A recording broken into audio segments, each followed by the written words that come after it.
Welcome to Hurrdat Sports Live. On the first try, Theodore to McNabb. Another lob ahead. Stone's behind the defense. He's in alone. Mark Stone scores! And Vegas leads 1-0. Holmgren working inside with Harper. Wallace the push. Caruso moves it. Williams the three. Timeout, San Antonio. But you don't want to see that in a flagrant one. Oh, look at this. Keldon Johnson. Bully ball 101. And Mitchell tried to center. It's back. It is gone. 3-run bomb for Garrett Mitchell. Driving one toward right center field. Moving back is Vierling. He's at the warning track near the wall. It's gone! It's gone! A grand slam! Vaughn Gresham has put the Angels in front. He's driven in 6 tonight. Good morning. Welcome in. Hurrdat Sports Live, presented by Next Gen Mail Medical. That's DB. I'm Ravi Lulla here at Hurrdat Sports HQ. What's up, DB? How are we doing? Oh, we're doing all right. How are you? Good. Good. Yeah. I was explaining to Axon Jackson this morning. Yeah. Sometimes I feel like I'm just loitering. What do you mean? I just kind of hang out in the parking lot. Oh, at our parking lot? Because I know you loiter other places. I just didn't know where. I feel like it's time to go in, but then I don't go in. Yeah. And then I just kind of dilly-dally. I feel like I could be significantly more efficient. Maybe. Yeah. Were you listening to your show today? They were a little late getting to it. So You didn't get to see what he was over?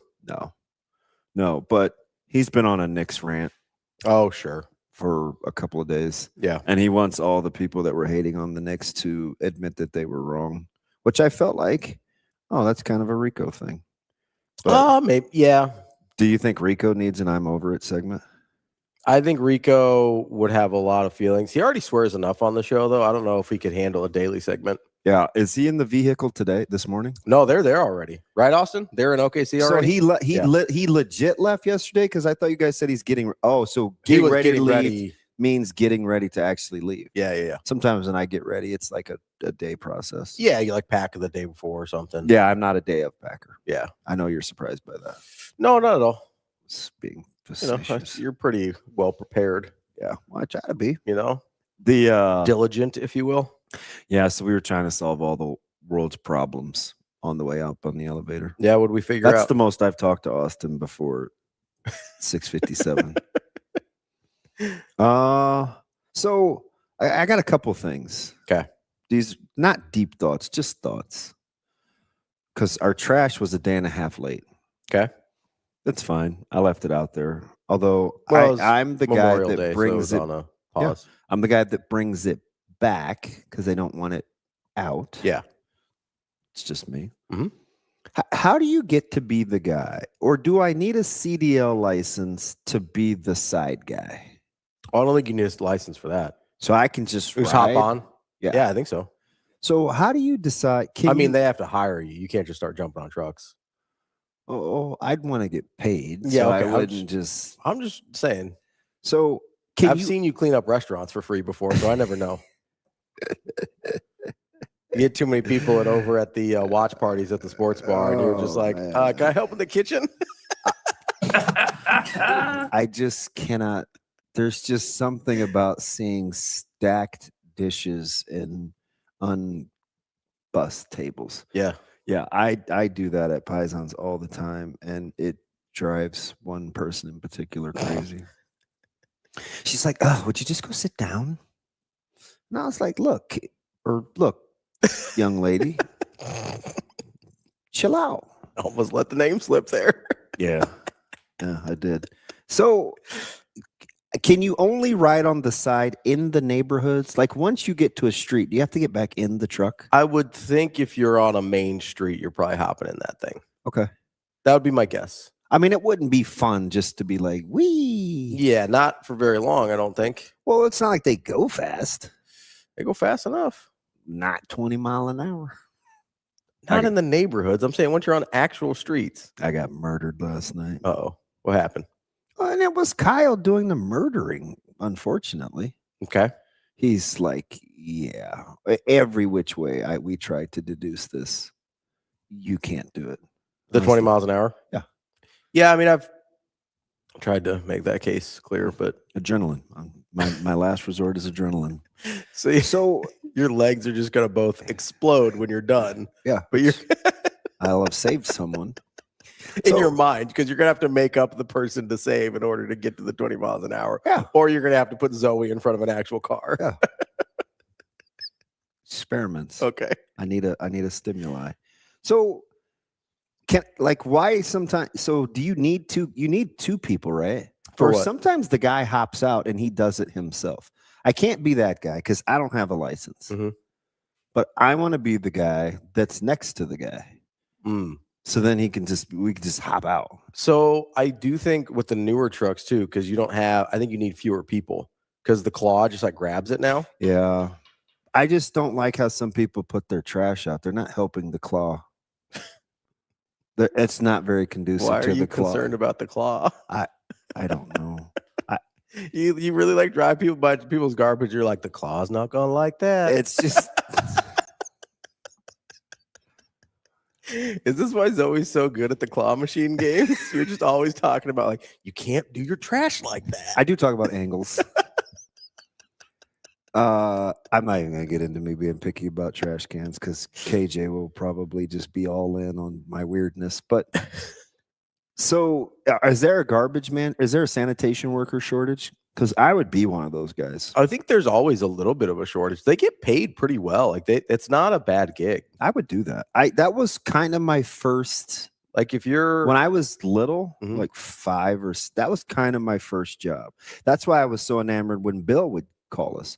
Mhm. Bill used to be institutionalized. Oh, But Bill got a job being a garbage man.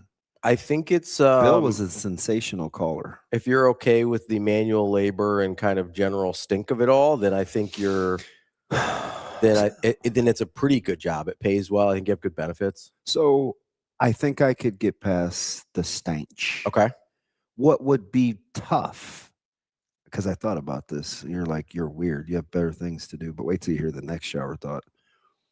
I would probably be more inclined to be cool with the trash because it's supposed to stink than if I got in the trash vehicle because I can't drive. Yeah. And my partner did not smell good. You could just get a CDL. I mean, how hard do you think that would be? I mean, you have to go through like a little bit of a certificate. I don't think it's terribly hard. I know people have gotten them. Like when we were back at. Do most of those big rigs, Shane, are they like of the stick variety? Do I have to like shift and a couple pedals and all of that? I don't think that size is. I don't think. I'm not 100% sure. So I'm basing this off of. Do they have hydraulic brakes, Shane? I think they usually do have a hydraulic brake. That's where that's kind of where or they have a different braking system. It's not always hydraulic, but it's not a normal braking system. Because trash is supposed to smell. Your work partner should not. But what if it's because they're around trash all day? Yeah. I much rather pick up trash in the cold than in the heat. You're probably going to need to wear your glasses because you're going to have to hit that target when you. That's true. If you're driving, you got to be real precise where the claw goes. Yeah, I'd probably be out. Although I do think that's what the guys on the back help with. He gets you in the neighborhood and they're kind of just like, here we go. Yeah, I'm fascinated again by it. I think I don't think it's terribly hard to get a CDL. Do you know what it stemmed from? What's that? I feel like when you put the trash cans back, they shouldn't fall. So I need gamification. I would be when you put it back down on the claw, you'd be upright. like, yeah, you'll be able to claw set them down gently. Yeah. Mine usually, we might have a better driver than you. Ours are not. I do think it's very individual specific. Mine are always upright. Yeah. Did you see my? Did you know what my secret job was? A secret. What that I wanted? I really wanted to be a postman, like a mailman for a long time. We had a postman that I had a particular affinity for. He was one of the nicer people, maybe in the U.S. Yeah. Super nice, man. Mr. Vlasic. He was very kind. He's encouraging. Ends up, I went to school with his sons, which I didn't know. Not to be confused with Coach Lavic. No, who we will talk to. He's 9, right? And He's 840. 840 and Coach Day is 9? Yep. Did I say it right that time? I'm just happy you got the part of the lineup in. So here's the other thing. Yeah. Did you see my toothpaste picture? I did, yeah. AJ, I was going to be snarky, but I was like, it's too early for that. what was snark? What were you going to say? I was like, because I know you meant like the way you push the. If you're the just get another tube of toothpaste No, guy, I was gonna say, oh, big crest guy, right? Because you're like, oh, if it doesn't look like this, so I was gonna give you a hard time because I knew what you meant, but I was gonna pretend like I didn't. AJ, what's the odds you could get that picture up? High. As in good morning, or yes, you can do it. The odds are high. As in The odds are high. As in watermelon sugar. May the gods be in your favor. What movie was that? So to be clear, May the gods. May the gods be always be in your favor. I don't know what that one is. I know what the May the odds is. That's Action Hunger Jackson, Games. got a guess? may the gods be in your favor. Always be in your favor. Correct. What is this, like Percy Jackson? Not too 300? far. No. Hunger Games. No, that's May the odds. Yeah, that too. I haven't seen that. No, I don't know. That's why I said odds.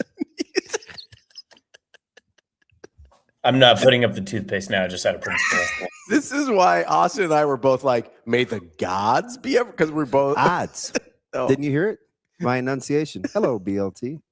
No, I'm going to need you to put that picture up, Neutron. So just to be clear, of all the things you could have me do, of all the talents that I've acquired here at Hurrdat Sports over my 2 years of working here, Yeah, you want me to upload a photo of your toothpaste? Yes, because we're going to process this together. He's got a very specific right. set of skills. Yes. I can't wait to put this on my CV. Which we'll be updating during the rest of the show. Why were you looking for a new job? Oh, the last one didn't push me hard enough. I had to put up a picture of toothpaste, and that was kind of the final straw. BLT is like, you guys are such idiots. It's fine. We do this every day. While he's working on the toothpaste picture, I have a question, though. well, I'm trying to prolong. The toothpaste is up. Okay. So do you see how flat that is? very flat toothpaste. That's intentional. I assume so. So I asked Austin the question on the way up. Don't you think that they should package?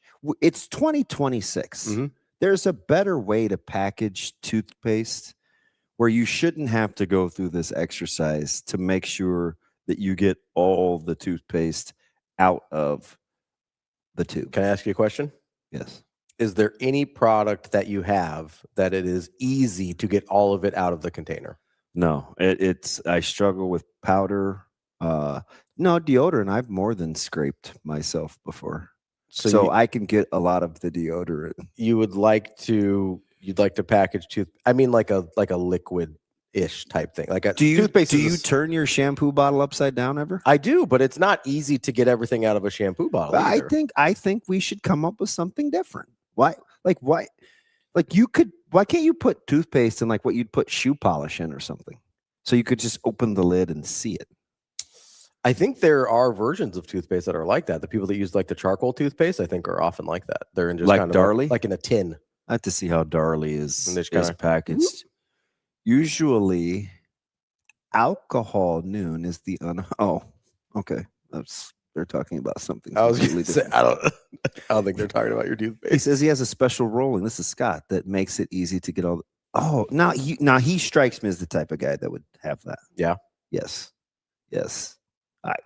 Okay, so I've looked up, there are different forms of toothpaste that do come outside of a tube. Okay. There are tablets and they are chewable. So you basically, it's just like, I assume it's just like a mint. There are also powders where you dip your toothbrush into the powder and then it basically foams up from there. There's like what we talked about, dissolvable gel pods. And there's also So they do it because Austin suggested, he goes, you should do like detergent and have pods. You're not supposed to eat those pods.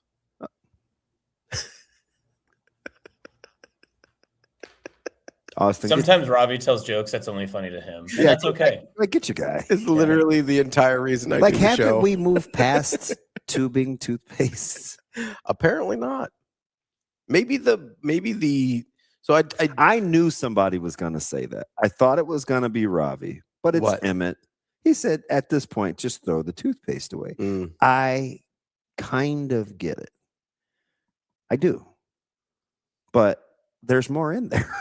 I didn't realize the choke point that's at the front end of the toothpaste from the first time I saw it. Now looking at it, this looks like a cry for help.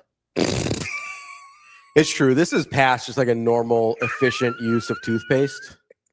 Like if you like, I think leave This idiot said a cry for help. let's Let's leave the picture up here for a second, Austin. If we're gonna do this, we're gonna do this. Okay. So if you see just past the C, we have a crinkle, right? That's where my thumbs go. That's Right. not a crinkle. That's a choke. Like Yeah, that is a pinch. That's a full on like serial killer choke, right? Like we've got. Are you got- twisting it? Or do you twist it too? no. I flatten and then I pinch. At this point in the tube, how long does it take you to get the toothpaste that you need out of it? Probably 15 to 20 seconds. Okay. Here's the other part because before I noticed, and great observation by Austin here, before I noticed the choke point, as he called it, I thought this was just a regular flat toothpaste tube. And I was like, oh, very efficient. Well done. At this point, you're trying to get the stuff out of the white part in the top here. There's where all the toothpaste resides. No, it's where all the toothpaste is left. All of the toothpaste resides in the tube. Okay. You can pull the picture down now. I just was looking for a different. No, seriously, you can like pull the. He's like, what are you studying over there, AJ? Well, I think it might be stuck. We're stuck on it. So, okay, that's fine. It's fine. That's why they're shower thoughts. I thought neutron. I don't think I could trust just putting powder in my mouth. So that's the thing. That feels very 1800s. I'm not in here for that. Yeah, It feels very like Little House on the Prairie. Like, get your tooth powder and like no, I I'm need not a. doing that. Don't you guys need a certain amount of bite or mint or whatever flavor it is you like? No, I don't pay attention to the flavor of my toothpaste. No, that's how they get you. Like baking. Oh, with like the flavors. Yeah, because like it's either if you feel like you need enough flavor to it, or if you feel like it foams up, it's all placebo. I don't do the gels. I'm like the paste. I think I do a gel sometimes. I don't know. Whatever comes out of a tube. I have no idea. I think I just want a bar of toothpaste that I can stick in my mouth and just like shake around for. You should do it. You should. Dude, is tooth powder legit? You should do it like you do because you like bar soap, right? So just like rub it on your teeth. I'm afraid to show you my like shower arrangement. Like your There's deodorant, probably actually, 8 liquids. Mhm. Some things that grab the soap when you get down to the end of the soap. Then there's a rack for just the 2 bars because I have my own. Mhm. Of course, you have your own. Yeah, well, that's okay. We have What was shower thought number 2? You said there was a second one. Well, it was the garbage man thing because I heard them when I was in the shower. So I wanted, like when I got out, I knew they were down the street. So I just wanted to watch the collaboration. Yeah. I was just going back to my childhood. I mean, I think everybody sat outside or ran out to see the garbage man. So I sat with the dog and I pet her head and I watched the chemistry. The machinations. Can I pet that dog? Yeah. Could you work with somebody that would never has AirPods in? Yeah. Okay, so you just don't mind not talking? Yeah. At some point, I probably could get over it. If that's just so, I think in very monotonous jobs, which I imagine being a garbage person is pretty like you're just doing the same thing a million times a day. Mm-hmm. I think you kind of have to be okay with somebody just like zoning out, putting their AirPods in, and be ready to go. Yeah. Because that's how it was at. I think that's why I want to be the leaf blower and yard maintenance. Yeah. Just get in my own world. So that's how I could listen to music. That was actually one of the things that I liked about kind of office jobs when I had them and stuff like that is like I could just plug in. I'm just gonna tell you, this is weird. I mean, you guys think I'm crazy. Mm-hmm. I can't stand being around people that have AirPods in. Really? Yeah. Like in what scenarios though? So. Like if you're on an airplane and you're traveling with someone, you care if they're just like, hey, I'm putting my AirPods in? I get it. But like even in my house sometimes, I'm like, am I that bad? I don't talk. I don't. It's probably. I just don't want to have to repeat myself while you pull something out to say, It's probably not about you. I don't Like directly. necessarily. It's just, it seems kind of inefficient, but I feel a little judgy. Well, here's my question at your house, though, right? Hmm? So let's say, I'm assuming we're talking about like Zoe or Micah having their. Oh, it could easily be Jay. Okay. What are the other, like, is the other option that their stuff is just playing out of their device over, like, in the air? Sometimes they don't have anything in their hands. Oh, maybe there's some, like, a podcast or something going around the house, or music. I mean, I guess. But do you want to listen to their music or podcast? That's the real question. No. So that's. I told you about the players at the bowl trip.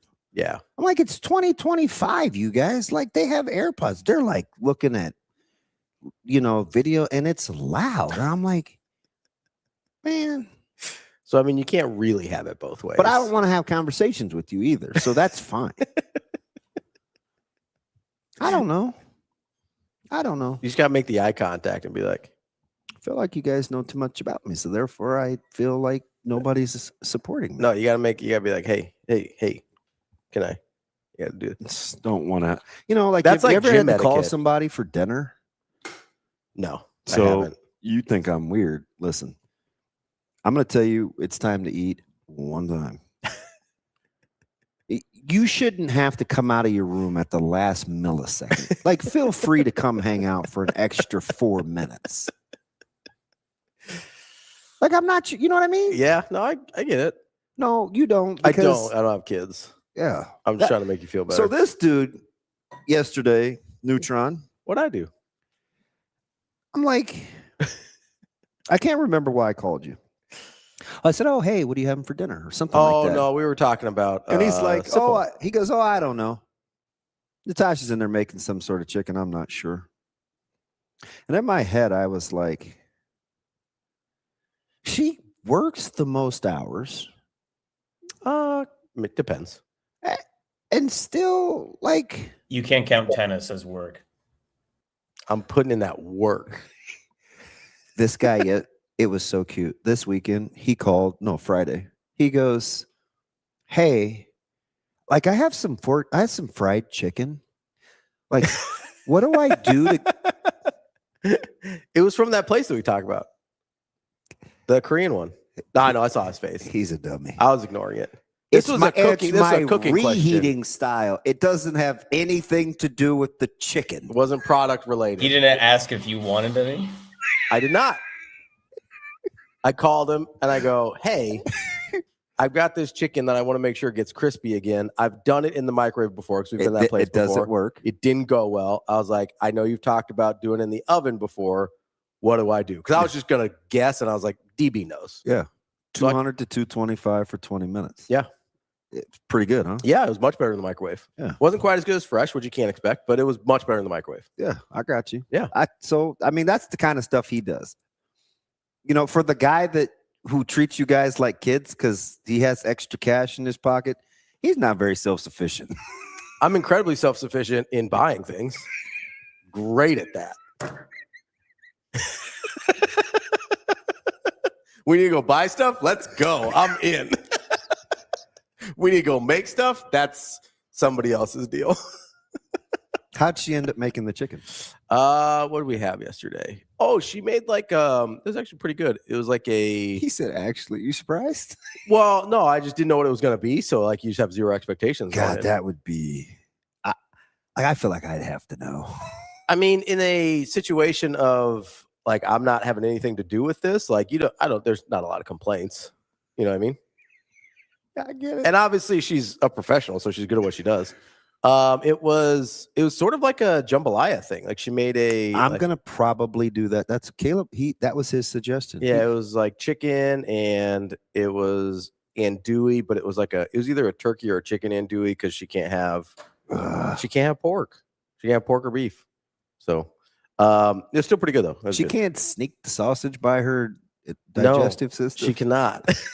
It gets caught every time. even if there's just the fat in it. It's like, whoa, nope. Really?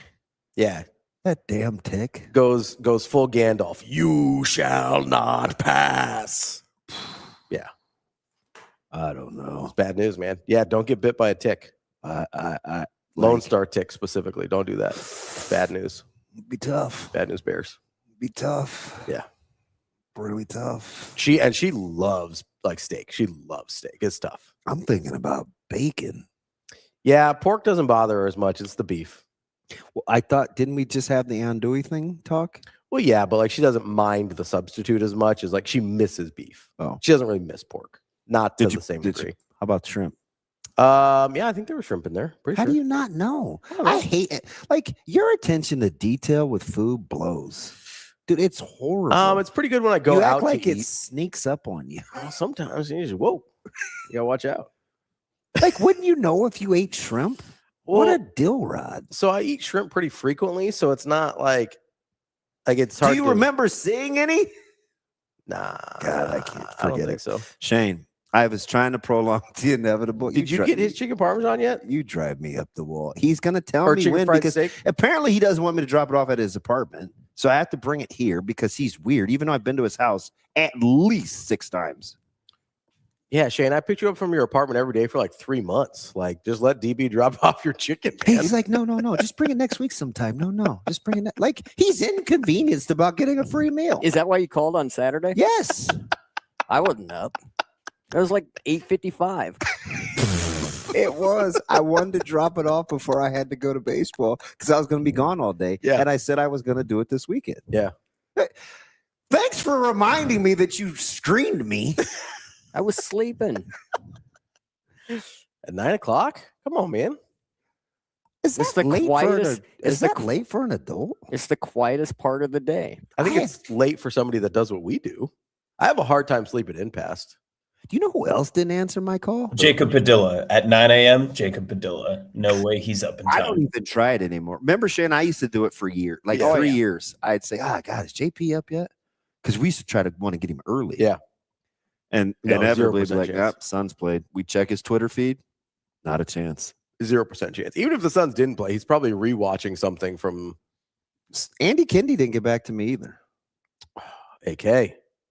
And I Wow. was like, oh, wait a minute. He probably didn't come. He probably doesn't come home till like midnight. Yeah. He's probably a later riser. Well, yeah, he's not off the air till 10:30. Yeah. And then you got to wind down a little bit. Yeah. To my defense, there was a late game on Friday. Well, I certainly wasn't going to text your little crabby ass. Not during a broadcast, not during a game. Not last night. I didn't want to get to it. He'll get mad at you, man. He'll be like, hey. I'm just going to say this. I'm not trying to like help you out. That's about as well as Vegas is going to play. If Vegas plays like that, they will be drinking out of Lord Stanley's cup. Does that make you feel better or worse, though? That you ran into a team on a heater? Well, like, Dude, Vegas wasn't very good in the regular season. No, I know. I don't like, there's no way to spin it. but what if what if that's the best they play and they don't continue that in the Stanley Cup? Doesn't that make you feel worse? That you're like, oh, they just decided to be good against us? No, they've been trending in this direction. Okay. They were knocking your guys on their bunda. Yeah, they were bullies. God, they checked your brains out. I was They were like, bullies. holy smokes. I'm just I hope it's Carolina. Vegas and Carolina will be sensational. I say they go tonight, right? Yeah. Are we on the every I mean, other that right would now? be sensational. Montreal is weird and they're kind of smoke and mirrory, but at this stage, you're probably just I don't really good. know what So- to do with them, though. Montreal's weird. I don't know how you go that long and just don't get any shots off. They're legit. Like Vegas? Yeah. Well, they were supposed to be better than the regular season record was, right? I don't know. Okay. You bring in Torts midway, and it's like we need a shot in the goddamn arm. Yeah. Now I'm kind of with you on that, Ken. I mean, I'm not down on that thought process at all. What did Ken say? No Canadian teams? I root for the Canadian teams. They don't bug me. I root for I don't know. I want one of the the Canadians don't really do it for me. It's Canadians. Canadians don't really do it for me. You could just say the Habs because that's going to drive me crazy. Canadians. Oh, jeez. Is this like Uruguay? That's like 2 years ago now. Okay, it's fine. Montreal Canadiens. Uruguay. No. Jackwagon. I'm more of like a Maple Leaves guy. Leaves? Yeah. You're gonna get on me about pronunciation? Is that what we're doing today? With a V? The Yeah. maple leaves? Well, that's the plural of leaves. Of leaf is leaves. No, I it's just the understand. maple leaves. I understand that, but they're wrong. Oh, God. The plural of leaf is leaves. I'm not gonna maple leaf this alone. Leaving Las Vegas. In the studio, too. Shane, are you going to continue to watch the playoffs? I'll take a break from for a day or two. I probably won't watch tonight, but You don't have anything to talk to your brother about now, do you? well, he rips on the Avs anyway because he's a Tampa Bay fan. I so know, but nobody's got a rooting interest. nobody has a rooting interest. That's correct. Yeah, I know. No, he does have. I no longer do either. But Brother does have my I back, hope though, so- I hope the Canes win. Just cuz. Oh, this is like the expansion Vegas Knights. This is their third Stanley Cup final in 9 years. Yeah. What's the problem? Expansion, my bunda. I mean, The only saving grace You're mad that that I they're- like about Vegas is when Fleury was unprotected, Fleury went to Vegas. you're bad that you're mad that they're well run or what? What's the problem? It's a fantastic franchise. There's no doubt about it. I'll be honest, I like their gear too. But so Shane, do you know the last time? I think I'm right. Action Jackson, you can be Googling real time if you're listening. I think the last time the President's Trophy winner. That's a good question. Now, when do you think the last time the President's Trophy winner raised Lord Stanley's Cup? It's been a minute. It has So been a minute. I know it's because I remember we talked about Don't use your fingers, Shane. Look, there you go. Stay just like that. Like that's how TK likes you when he gets ready to put you in jail. I ain't do it. I'm not friends with TK right now. TK on you? Oh yeah, TK's a Knights guy. He might have a future on him. yeah, probably. What's the last year? Ooh, are we talking this century? What's the last year? Yes, 2014. Shane. I'm gonna say about the same time, maybe 2013. Who was the team? Probably Pittsburgh. 2013. It was your my Matty Vrzal Chicago Oh. Blackhawks. There you go. 2013. There you go. It's pretty good, Shane, for a ding dong. It's a nice guess. Did you still have your hands up? Just make sure you can breathe. Brandon, what are you doing back there? Needed that last night. Minding his own business. Why are you worried about? He's our third producer today. Hey, Brandon. Why are you worried about what he's doing? I was just curious, Keep minding his own business. I thought he came in to I'm not gonna lie, man. I'm kind of mad about the shrimp and the toothpaste thing. Now that I recall, I don't think there was shrimp in it. I had some shrimp the other day, so I got confused. Okay. I had shrimp all the time. It's not a big deal. I'm not messing with you. I'm just saying the toothpaste, we're doing a little too much with the toothpaste. You want a little powder? We should get you some powder. I have plenty. I have 2 in my shaving kit. Not that kind of powder. What do I? Toothpaste powder? Yeah. I have to Google it. And what does it taste like? Do I have like teeth residue? I mean, I don't think so. Once you kind of I think you probably get a little water on the brush and then get in there. It probably forms a sort of gel or a paste in your mouth. Hey, you guys, am I doing too much if I want people to use different tubes because of how they disperse the toothpaste on their tooth?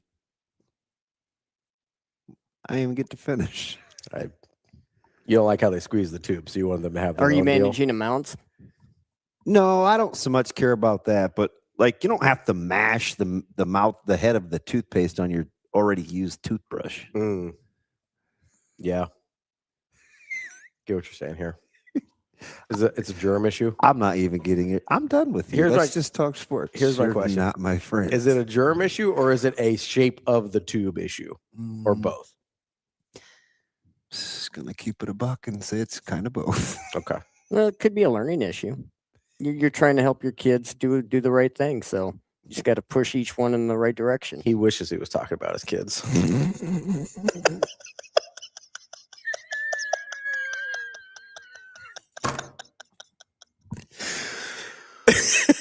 Oh. Yeah. Want to set the lineup? Yeah.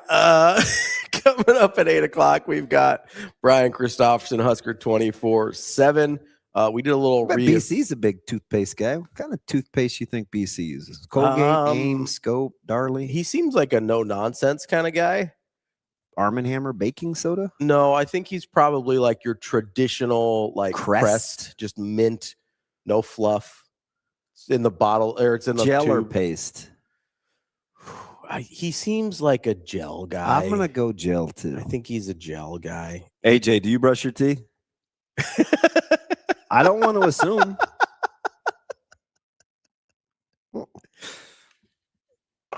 You think for as often as I use my mouth that I'm not brushing my teeth? Again, Come on now. Just unnecessary. Are you a paste or gel guy? What? Am I a paste or a gel guy? Like, yeah. Do you know it? Yeah. Is there a difference? I don't know what you're talking about. What do you mean? Shane? So the paste is like, you guys are doing this to me on purpose. Opaque. No. The paste is like opaque, like it's not see-through, and then the gel is a little bit more translucent. Usually the gel is like a color. Oh yeah, no, I'm always using that color. That's what I'm about.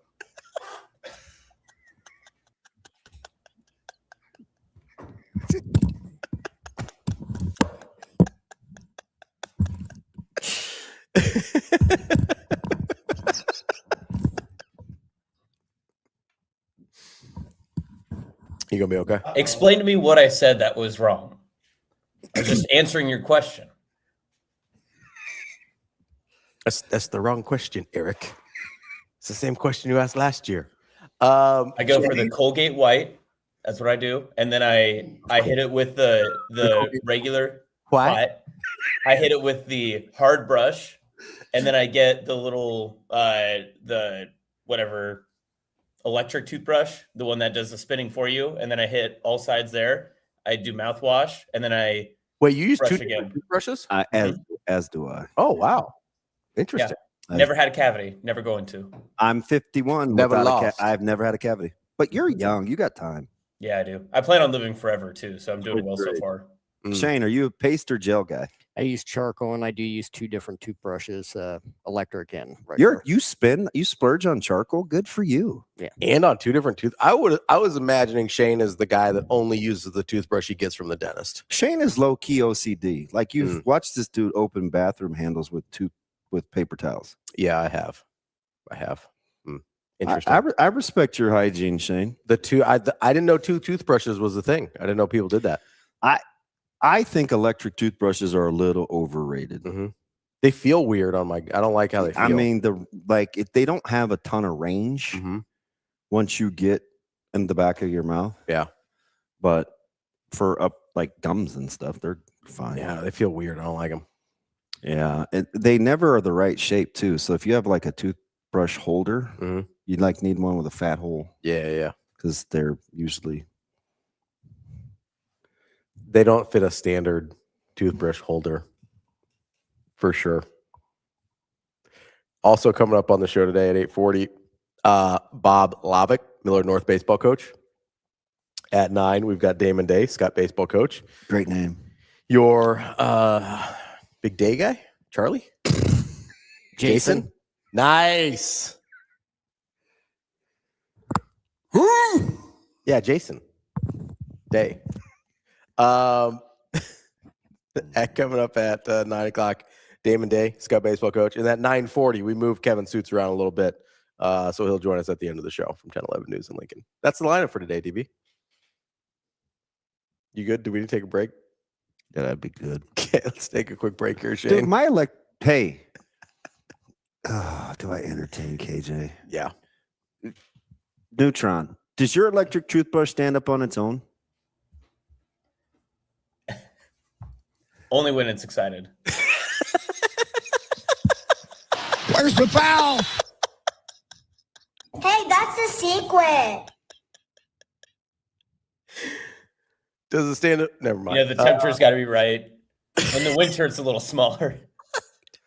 There's too much alcohol content in your mouthwash. It Doesn't work the same way. Oh no, this never happens. I'm more of a sausage guy, though. Does it stand straight up, or does it have an issue like we asked Dr. Fiance about? Yeah, there's no curvature in this one. Okay. Yeah. Okay. There's no trauma. Although, never mind. I'm saying if there's some curvature, it might help you reach some hard to reach places, like DB was talking about. There's not a lot of range. That would be nice. Yeah, that would be good. So it could, fit in the back of my mouth. You couldn't bypass that. Like, why did he have to? He laughed to himself and said it anyway. So I think what happened was, so Austin and I think, suffer from a very similar condition in which we only have a certain capacity to hold jokes in, and we both did a hard pass on Fat Hole. And we let it go. We just let it go. It has a rounded bottom. It doesn't stand on its own. And then, DB, stop. You can't say fat hole and rounded bottom. We'll be right back. More Hurrdat Sports Live.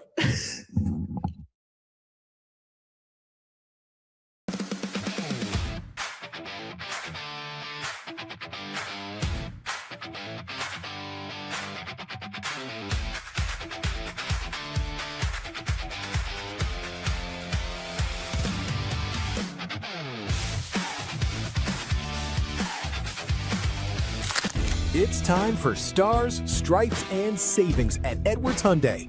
Lease the 2026 Hyundai Palisade SE all-wheel drive starting at $339 a month. Big savings to start May right. 2 great Hyundais, 1 big May event. Let's go. We've also got the 2026 Hyundai Elantra SE. Sign and drive for $0 down starting at $249 a month. Don't wait. Get in on Stars, Stripes, and Savings this May at Edwards Hyundai.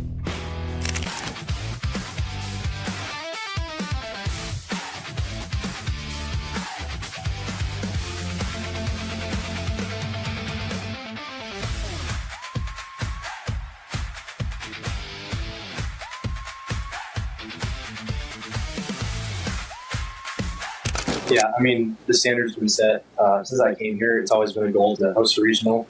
The easiest way to Omaha is by, having us host a regional. So to do that this year, my senior year coming back, it's been such a blessing to be a part of this team, and with roommates like Josh and Kay Sanderson, along with Jet Buck as well.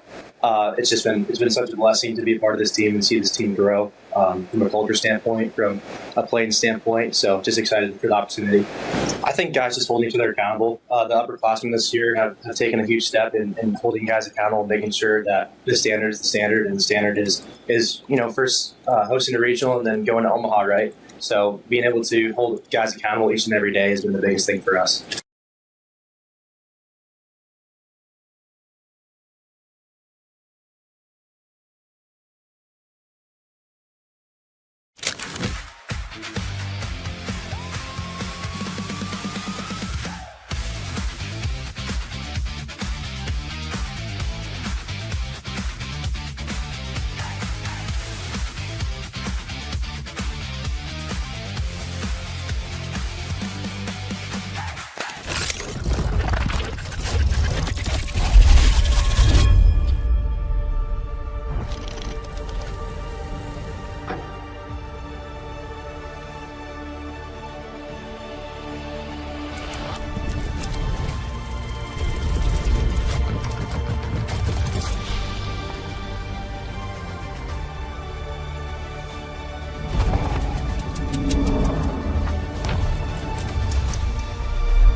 listening to Hurrdat Sports Live.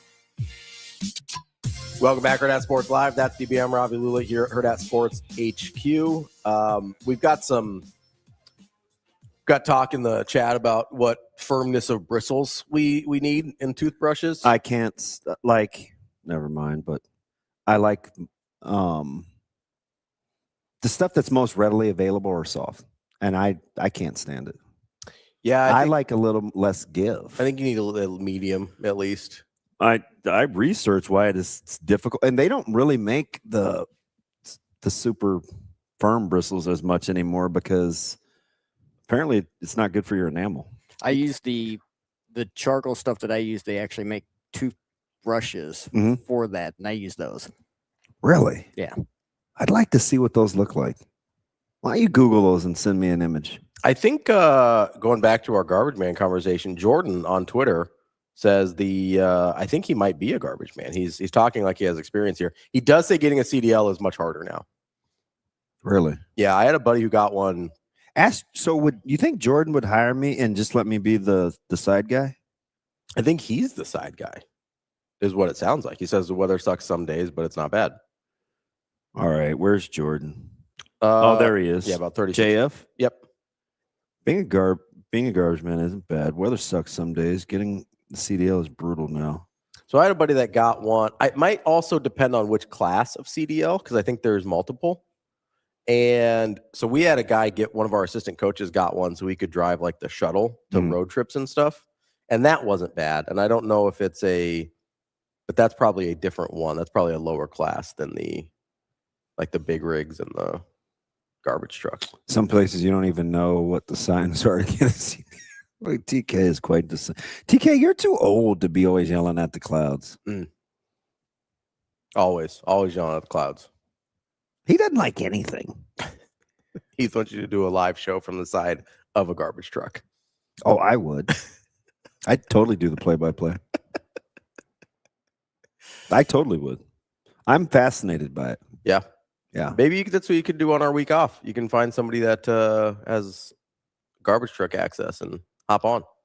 They get paid by the hour? Yeah. They're hourly, I believe, last I knew. Shoot, they should be salary. Can you be an hourly employee and still get benefits? Yeah. Okay. Yeah. I'm trying to see how much garbage people make now. Well, you wouldn't have to pay me a ton. It's not.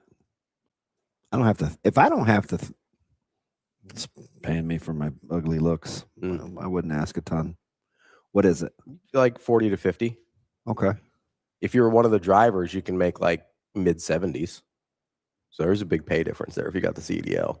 I ain't a driver. All right. Well, Have you seen those? No, there's a lot. Just the work. I just want the regular stuff. All right. I got a question. Okay, I'm ready. Remember that hypothesis we were speculating on a couple years ago about how much it costs to keep the inventory in your conference versus playing an extra buy game, like giving the money away in November, playing a bad team. Yeah. Why do you think the SEC was so late to come around? I'm not very smart, and I asked that question. So, Wasn't that was Delaney's big deal? Yeah. The 9th game wasn't for a degree of difficulty. It was the inventory for the network.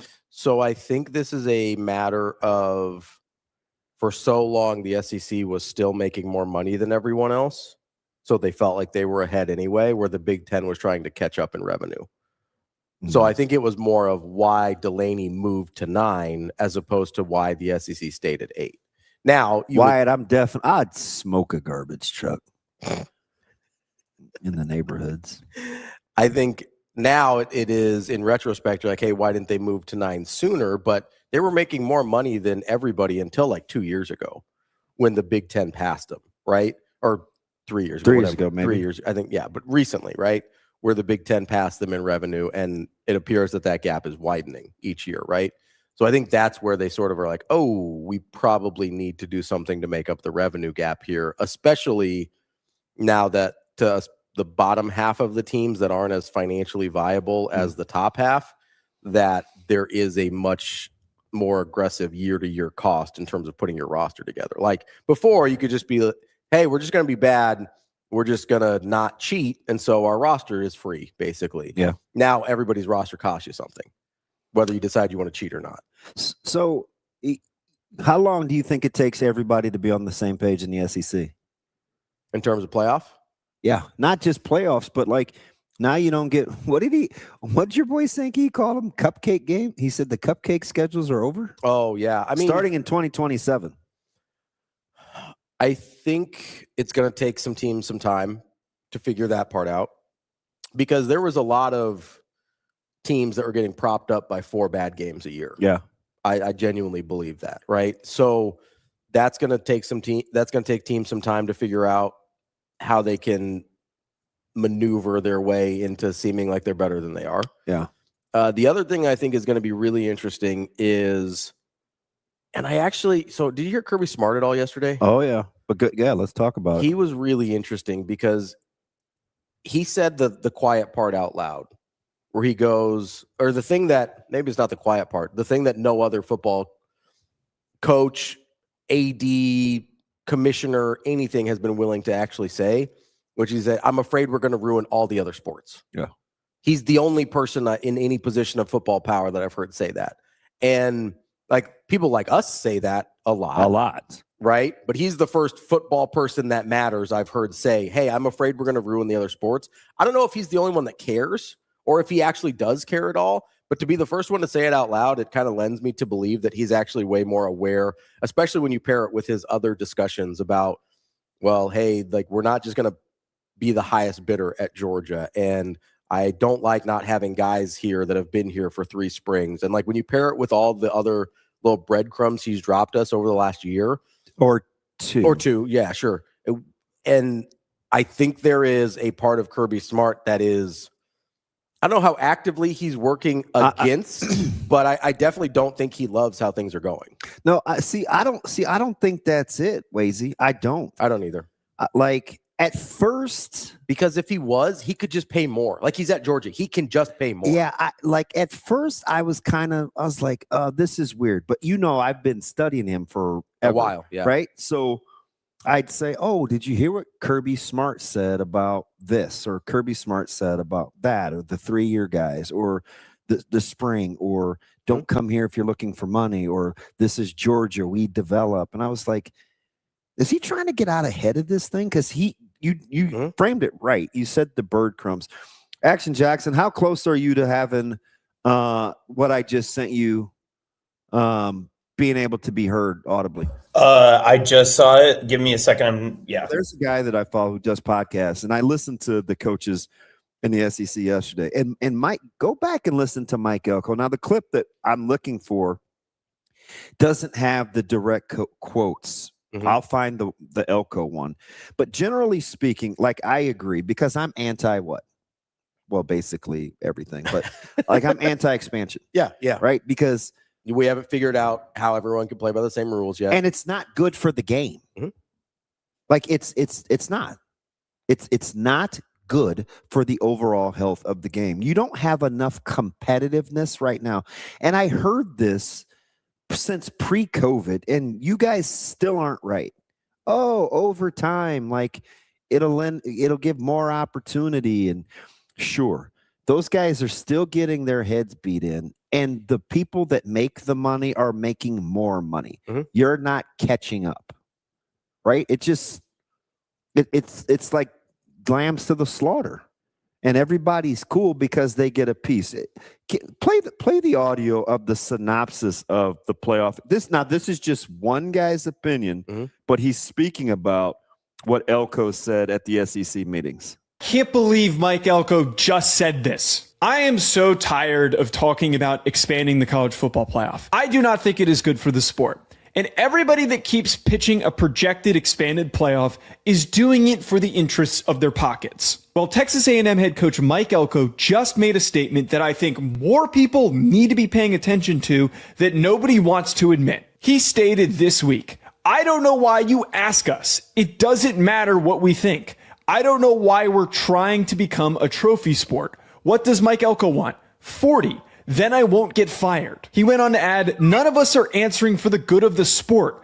We are answering for the good of ourselves. And this has been my whole point with all of this. The 12-team playoff is the best version of the CFP that we're going to get. Anybody who chimes in, from athletic directors to coaches, are going to make statements that are in their own best interests. If they make the playoff, they get bonuses. If they make the playoff, they get a contract extension. They decrease the opportunity to get fired. They also increase their buyouts. Everybody's opinion on this has been selfish. And Mike Elko had the realest response to this out of anybody that I've heard. So what I think, and I've been saying this in a lot of different ways, right? I'll say things like, listen, I'm just telling you guys, these college coaches do not want, they don't like this, right? They don't like the whole, the multi contracts, and now good freshmen want 2-year deals and having a $5 million quarterback. They'll play by it, but they don't like it. So remember I said this was really myopic and not really practical. And you said, were you talking collusion? And I go, yeah, in essence, when I said, what if college football coaches just decided, hey, listen, we're not going to play this game. Gentlemen's agreement. We're just not going to do this because the buyers set the market. Yeah. Right. So if hypothetically they just sat around and was like, yeah, you know what, man, like, why do we succumb to this? Because you know what everybody says? Well, this is the state of college football now. This is the state of college football now. Like, it doesn't have to be. Somehow we got here. It doesn't have to be. Here's the problem, though. Go ahead. Is exactly what that guy just said. Is everyone acts in their own selfish interest. At least enough people act in their own selfish interest. I don't want to say everyone because I don't think that's true. But enough people act in their own selfish interest that you could never have just an agreement, right? Like it has to be enforced. We do realize, and Joe Klatt said it yesterday. It's like, I tell you, this isn't sustainable. Agreed. So a year ago, I said, hey, we just got to wait this out. Agreed. We just got to wait this out. I thought it was going to be another year or two. It may be another year from now, but now we're getting tentative legislation. I don't know how it's going to. I don't either. Like you're going to grant temporary antitrust exemption? Maybe. I mean, how is that even enforceable? Okay, that's beside the point. I mean, once it's legal, once it's out of the NCAA's hands and it's in a legal hands, then it is enforced, right? Somebody will sue, it'll go to the Supreme Court. If it gets upheld, you're done. Yeah, so temporarily we would in essence grant antitrust exemptions. Which means you can collectively bargain instead of collude, which means to keep numbers at a certain place. And it's more from an eligibility standpoint and transferring. Yeah. Right? Like we talked about this last night with the radio team. It's like, is there a number that we could agree on and just be done with you can't play college sports anymore? Yeah. Like, hey, once you're 24 years old, sorry, we're done here. Can you enforce it? Like that? So only with the antitrust laws. If you're going to grant temporary exemption, like on paper, it sounds pretty good. Yeah. Just not sure how you can enforce it. I mean, I think a temporary until they can get a permanent is the only way forward. We've talked about this for 2 years now, right? Getting antitrust exemption is the only way forward that the NCAA doesn't get sued into oblivion, right? So way back when, I was like, hey, what's more likely to happen? We start collectively bargaining or we expand the playoffs? Yeah. It was just sitting around, shower thoughts. This was 3 years ago. Yeah. And I believe my answer was expanded playoff because it doesn't require legislation. Correct. Yeah. And it's still true. Unbelievable. Here's the thing. 2 yahoos. And it's like, what I hate is we just we just regurgitate bad. Oh man, it's about the money, man. So what? It doesn't have to be. Yeah. Right? It's like how I get bothered by, well, the second person always gets caught because we speak that into existence. Yeah. Do better with the first guy. Yeah, catch the first guy. Oh, it's always the second guy that gets caught. You catch stop letting people off the hook. Catch the first guy too. I mean, this is, we go back a few weeks now. This is why I said there's a part of me that thinks Nebraska wants to lose this court case. To your point, though, Wazy, because you appear to be super bright, the NFL has been breaking antitrust laws for years, which is why they have the exemption. That's why every major sport has the exemption. Their case that'll be heard here in a couple months is going to be huge for the NFL. They've been knowingly breaking the law 100% to make more money. Yeah. Forever. There's a reason that contracts in European football are structured so much differently than they are in American sports. It's because they don't have antitrust protection. Yeah, it's wild. Like you can't, there's no basis. Everybody was just cool with it. Yeah. You don't get salary caps. You don't get anything like that. Like there's no guardrails on it. That's like, if they can get a at least temporary antitrust exemption, that would be absolutely huge. Let's take a quick break. We've got Brian Christopherson coming up next here on Hurrdat Sports Live.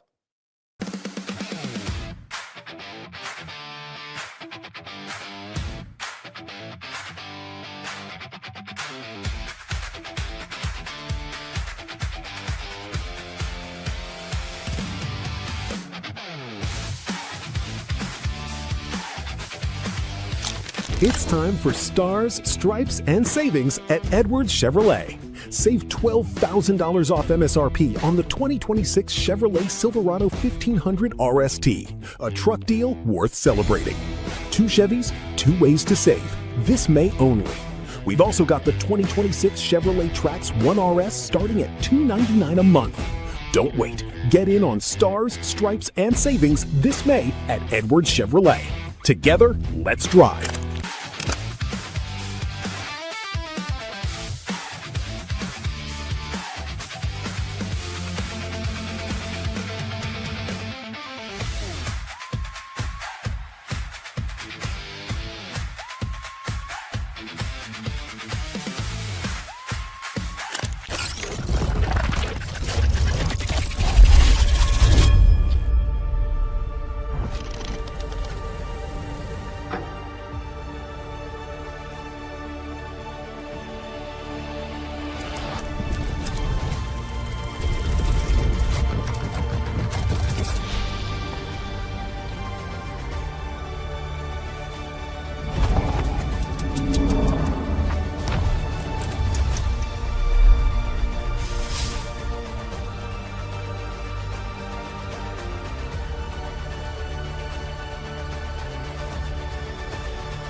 I mean, it was amazing. I've kind of taken some time even yesterday just to sit back and think about this entire weekend and how it all played out, and you couldn't have written up any better. It was so beautiful. Like, just to honestly take a second before we went out for the first game and seeing all the fans like running back in after the delay, like you could just tell they were ready to go, and we didn't even get to play yet. So, and then they showed up Friday ready to go from the first pitch. So, I mean, just looking back this whole weekend, and after winning it, just seeing all the parents come on the field. I mean, getting to hug my parents and hug all the players after was probably my favorite part. Just all the smiles and tears. I mean, nothing could have made it better. That was amazing. I mean, I was tired after. I was huffing and puffing after sprinting around there. But, I mean, we just wanted to say thank you to all of those fans. I mean, they showed up every single day, and just to run around and see all of them cheering for us, they put all of their heart into that whole weekend, and it was really, really fun to just give some thanks to them for being amazing fans.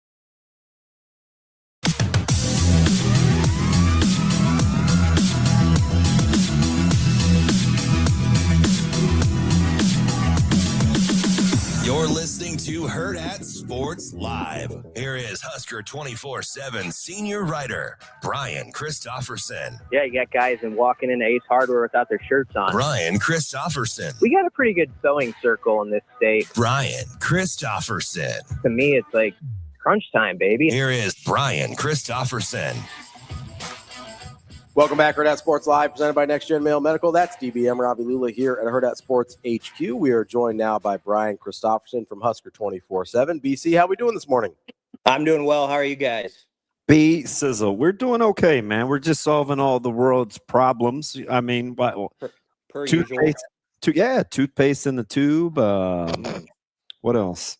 BC, are you a paste or gel guy? I've been everywhere with that. Everywhere. Yeah, that kind of comes to mind for me too. I would say probably more paste. I was just on a trip out to the nation's capital. Unfortunately, I had my toothpaste. I had the Crest going. I had two toothbrushes on supply. Have you ever been caught where you don't have your toothpaste? And that's an ugly deal when that happens when you're using your finger. Yeah, so I'm going with I think I can say this. I was in West Lafayette a couple years ago, and I didn't have enough toothpaste in the travel size left, so I went down to the desk, and the front desk gave me the type of toothpaste that you like poke the hole in the foil. That's yeah. You know what I'm saying? Yeah. And I was like, ooh, Instacart, here we come. But I think at that time I was still door dashing. And I door dashed. There's a Walgreens about 5 minutes. I should have walked if I'd have known how close it was. I door dashed a tube of toothpaste to the hotel in West Lafayette. Hey, you got to do what you got to do. You really need a 2 deep of toothbrushes, I feel like, on a trip, just in case. It's good to have. It's like having a good backup quarterback. And then you need like a 3 deep on underwear supply per day, just to like, just in case like the zombies come out or whatever. You gotta be prepped for that. So I think that's the way you sort of got to prepare. BC, what can I get to the nitty gritty here in a second? How are you feel? Like if I said to you like antitrust in sports, before we talk any other thing about college athletics, is that the number one issue if we want to corral some of this? It might be. It's that this topic always gets me because it's not my strong suit. It just isn't. Like it means everything to how they're going to figure it out. And I am like a lot of people where it sort of is like birds above my head for most of it. Like I'll learn something one day, then someone else writes something else the next day, and it's a confusing process to me. But what you take heart when you hear, like I think you're starting to hear coaches say like, and you heard it at the SEC the other day. If this does not get corralled soon, and I think Joel Klatt even said like by December, this thing's in big trouble. Like there's got to be some sort of guardrails. I just don't know what the guardrails are. I don't have the IQ to be the guy to even suggest what they are. But we have reached that point, I think, with college sports where I'm a little nervous about it. I've been nervous about it the last couple of years, and I hope somehow, some way, the right minds come together for the right plan to at least help us function going forward. But I do have worries about it. So BC, I can give you like a quick 30-second explainer that I think will help a lot. Number one, almost everything professional sports teams do to limit salaries is illegal. They've been doing it. Yes. Without the antitrust exemption, right? So in order to do anything to limit what we're talking about in college sports, they need that same protection from the government. That's all it means. Everything else is sort of gravy and extra and whatever. But at its core, running a professional sports league the way America does is illegal. College has turned into a professional sports league. They now need the same protection that all the other leagues have. Because I get that. Yeah, I get that, Ravi. I just it's just one of those things where someone comes out with an explanation one way, and then you'll hear a different one the other way, and that's where I'm speaking as sort of a person who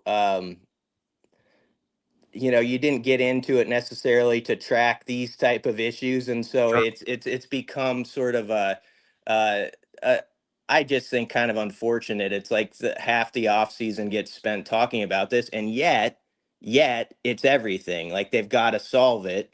But I think a lot of fans and a lot of people are just like it's one of those topics that's sometimes almost beyond their grasp. What you're saying is understandable, and I think most people get that. But Yeah. there's a lot of different ways people are offering to skin the cat, so to speak, and so I think people kind of it has their head spinning about what's the proper avenue and how do you get everybody sort of on the right direction. Maybe we're headed that way. We'll see what they come up with here.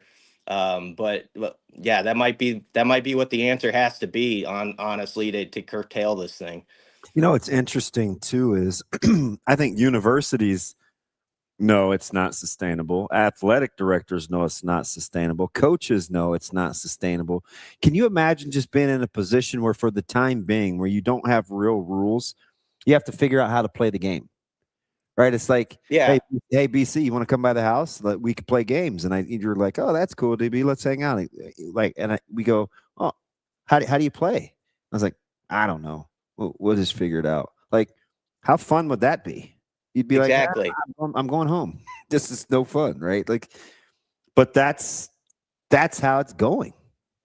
It's got to be incredibly frustrating. That's the perfect example. It's like when you're in grade school and you did go to your friend's house and there were those times when it's like it sort of gets made up on the fly, like no, this is where the out of bounds marker is now. No, it's over here, that sort of thing. That's basically what coaches are dealing with, and I think you're seeing some people have just had enough with it that are in that profession. Like you're gonna run out some of our best coaches unless you get this sort of on a road where there are barriers or of some sort, and there's always going to be people who push the limits and try to go over those barriers. That's going to be the way it is. I lamented the fact on this show a couple of weeks ago. It used to be a big deal when you put your staff together. It still matters to some degree. I don't want to say it doesn't, but to have 3 to 5 really great recruiters. And obviously we're seeing with like a guy like Geep Wade, that does matter still. There's still a lot to be said for that. But there is also that aspect now where even that's been sort of taken away. And that's was one of the fun parts of college football that people like following, is like having those great recruiters. And now I think people, they get so frustrated because they feel like, well, you could recruit the heck out of someone. You could show them your resources, your facilities and all that. But at the end of the day, it's going to come down to something beyond that. And that's where people are, I just think, sort of disappointed right now with where it's at. And then, like I say, it's a subject matter that I'll today listen to podcasts about it and stuff nationally, and there'll be 5 different thoughts on it, and so that's where I think there's sort of birds spinning over people's heads about it, and hopefully that we get enough people on the right track that matter, that can sort of figure out something that works here. So you brought up Geep Wade, so I'll go in that direction. You right? Yes. Okay. Sorry, BC. DB turned his head too quick. Oh man. Okay. So you brought up Geep Wade. Let's bring up the little role that he's been on. Obviously, getting 3 O-line commitments in the last week, basically. In your, I guess, viewpoint, how much were those 3 expected? Were those guys that you kind of had on your radar in terms of imminent commitments to Nebraska? They became on the radar in the last few weeks. So Timmy Aliu was definitely there for a while, and they were putting in the work all spring on those guys, and it's a a cool aspect. It comes from Georgia. I happen to love recruiting the state of Georgia. I think I don't think it's underrated by any means, but I think it's one of those states in the country where you got to have your elbows out as an athlete to sort of survive in it, because there is so much talent. And guys come from a lot of different backgrounds in that state. You know, you'll get some really talented kids from the city and then outside. And, you know, like I always think of like, I think Alfonso Dennard was like a Georgia kid, if I remember right, from like a one stoplight town. And so it's got an interesting aspect to it in that way.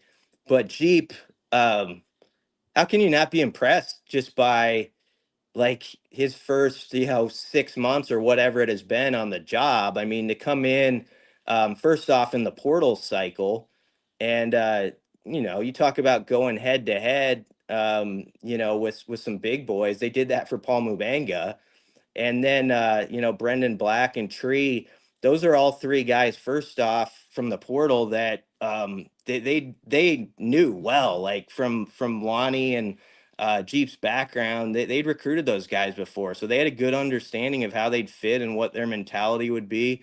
And I think you're seeing with Jeep, he sort of has a good template. You guys talked to him, I know, like a week or so ago. He knows what he's looking for in a guy, and like not just on the field, but how he is off the field, I think, and sort of like what his mindset is toward the game of football. And I think he shared it with you guys, and he shared it before in interviews. That year he took away from the game is pretty interesting to me. Like, he stepped away for a year and kind of thought about some things, and he came back, and the way he's attacked it, you just have to say he's had a lot of success since then.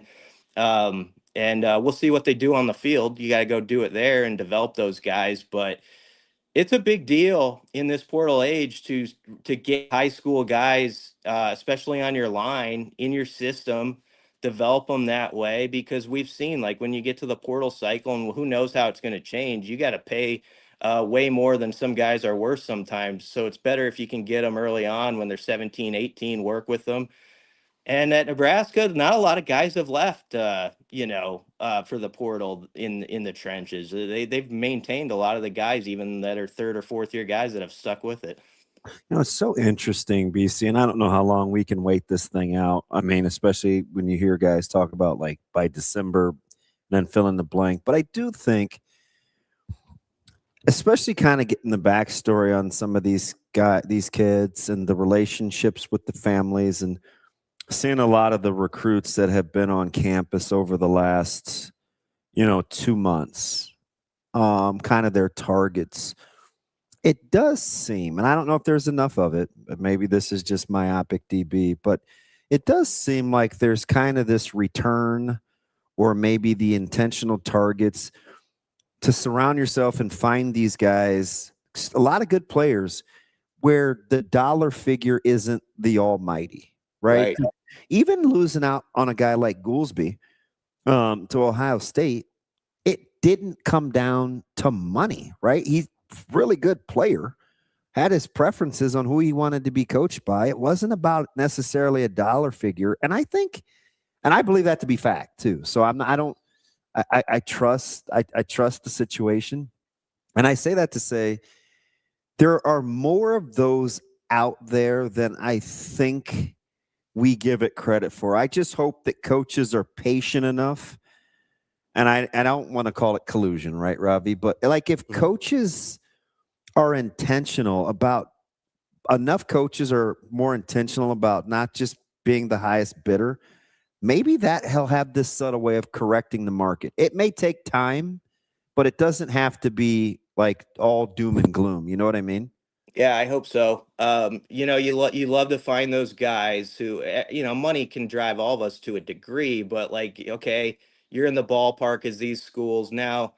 Let's make it about the football. I love this game. I feel like this is the staff, and I understand if you're a recruit, you can't always pick your school by just necessarily a coach or whatever. That can change over time. But you want to find those guys who you feel like just they wake up and they're like, I love this thing. It's not that I'm just really good at football, because everybody who's getting a scholarship offer in the power conference is the best of the best at their high school. But it's like, are you going to be that guy who's driven and wants to just learn every part of this game and grow in it, and loves it like Geep Wade loves it, that sort of thing. And so I do think you're right, Damon. There's some good examples recently of guys who seem to have that makeup, and that's a good place to start, of course. And so, and I also like, with Geep, like, it's finding that makeup, and it's also finding like guys that might fit certain skill sets. So like I remember when he first got here doing an interview talking about like identifying centers out of high school and guys that he thinks can play that particular position really well. And I just really like that approach instead of going at it willy-nilly. We've seen some of that, I think, before, where you kind of just get guys here and then you figure out who can play that spot. That's such a commanding position. So a guy like KD Jones, who they just got as a commit, the fact that they sort of targeted him as a center option already, and they can see that in his game and his makeup, that's a big deal too. So it's about finding that mindset as far as, I love this game, but also like I see exactly how this guy can fit into sort of what we do and how we're going to do it, and getting that player to kind of nod his head to it, and also say, hey, I'm in this with the idea that I am good enough, if I have the right coaching and stuff, that I'll earn my keep over, the next 5 years. Like, I'll keep earning it. I trust in my skills in that way. You always hear guys say, bet on yourself. That's one way to do it. It's not all about the money right out of high school. It's about find the best spot, grow your game, and bet on yourself that you're gonna have financial opportunities because of that. And I think, I don't know, at least for Nebraska, and there's a couple of other schools, I think, especially in the region. Iowa's a lot like this. K-State's a lot like this. I think Wisconsin is closer to it than not. Certainly Minnesota. Just these schools that I've either had or currently having recruiting conversations with.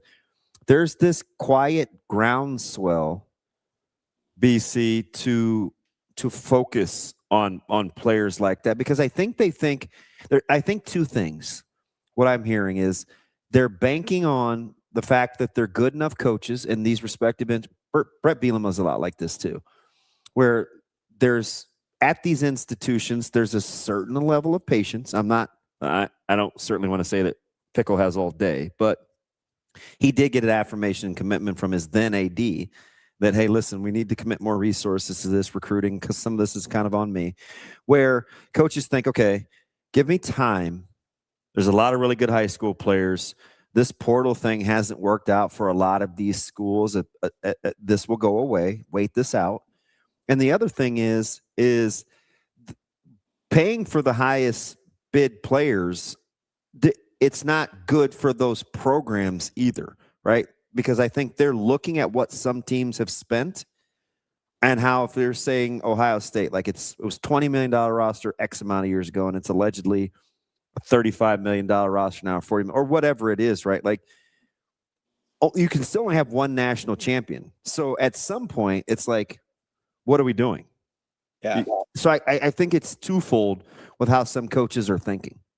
Yeah, absolutely. I mean, you go find those guys too that love it, and those are the guys you can develop. And we've seen it, like the programs you mentioned. I mean, Illinois is doing a good job of it, and Iowa, of course, has always done that. I feel like at times in the past, Iowa and Nebraska have had to recruit somewhat differently in that respect. I feel like Nebraska coaches in the past have sometimes felt like they have to always shoot these big shots at certain guys, because that's the way it's supposed to be around here. And I feel like maybe Iowa in some cases has had this sort of method of like, sort of these guys, like maybe he isn't the 4-star guy, but he's a mid-high 3 guy that we feel really good about. And we believe in our coaching. We believe he loves the game. We'll develop him and he'll be a good player by year 3.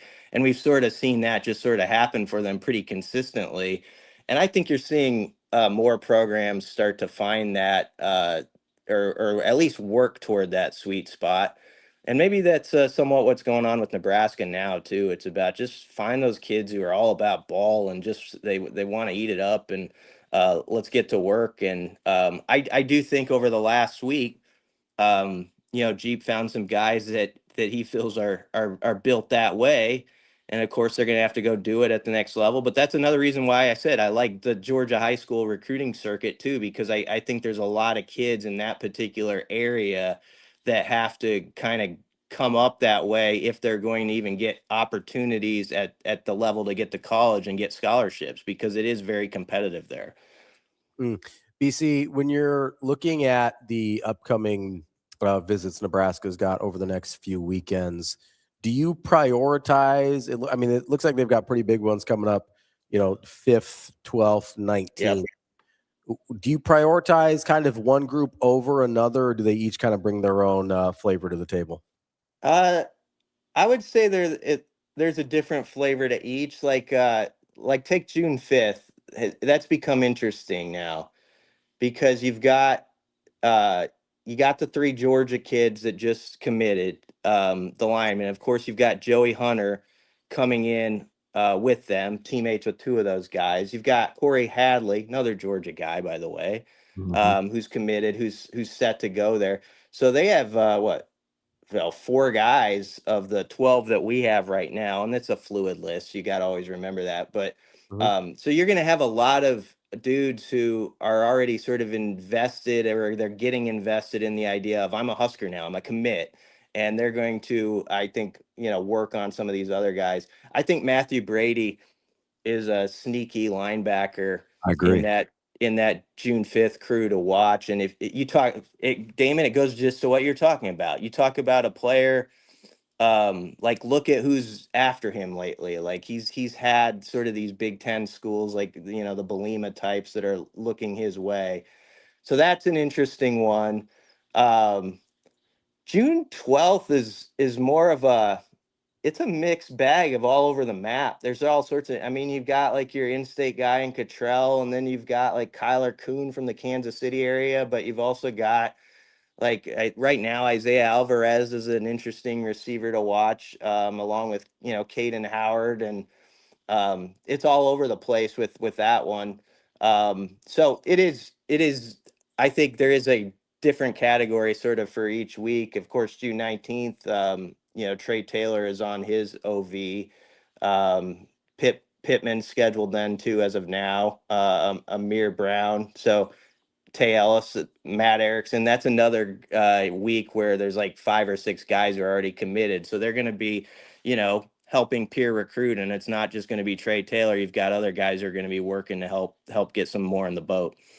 BC, I think part of that is not. I go back to something a couple of years ago. Remember the presser, and Coach Rule kind of bristled up at the whole diamonds, the appearance of its diamonds in the roughs. We're actually really good at this evaluation part. We found a couple of guys earlier. I think Noah Carpenter was the one that came to mind.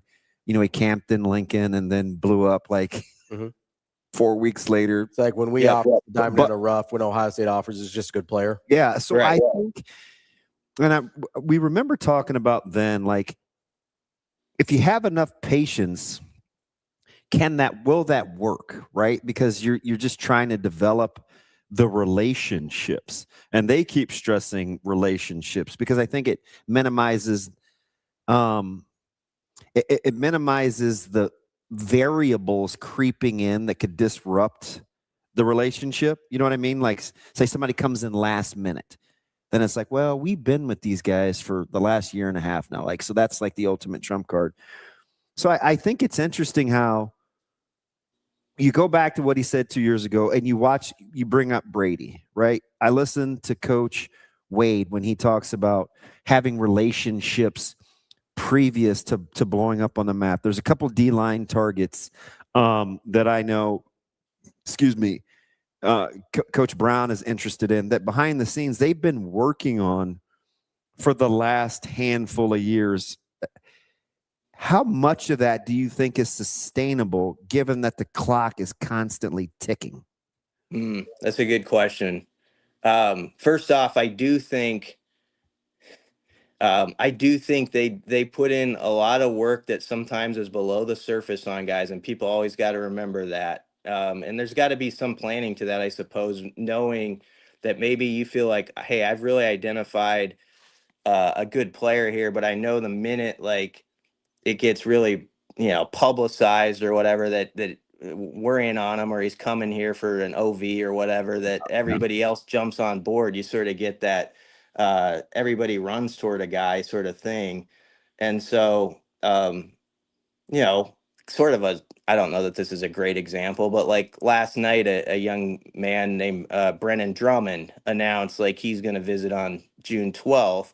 He's a guy that, well, his dad actually worked with Rule at Carolina when he was at the Panthers, but that's a guy, like, for instance, that Rule's talked to for like two years or so, like as a recruit. He knew him obviously as a younger kid and all that stuff, but you haven't seen like his name like splashed all about as like Nebraska's after him day after day, right? Like, but that doesn't mean that there hasn't been a lot of footwork being put in by that recruiting staff and people to see like at least he's a guy that we're interested in. Now there's a point where it gets announced and he's coming there, but it's not always like the whole road to getting a guy to visit is not always as publicized as people think it is, I guess. So kind of getting away from your question, I think, a little bit with that answer, but I do think this staff does a good job about identifying guys that, they trust their eval and how he can fit. And now you've got new coaches at different spots of intrigue. Like,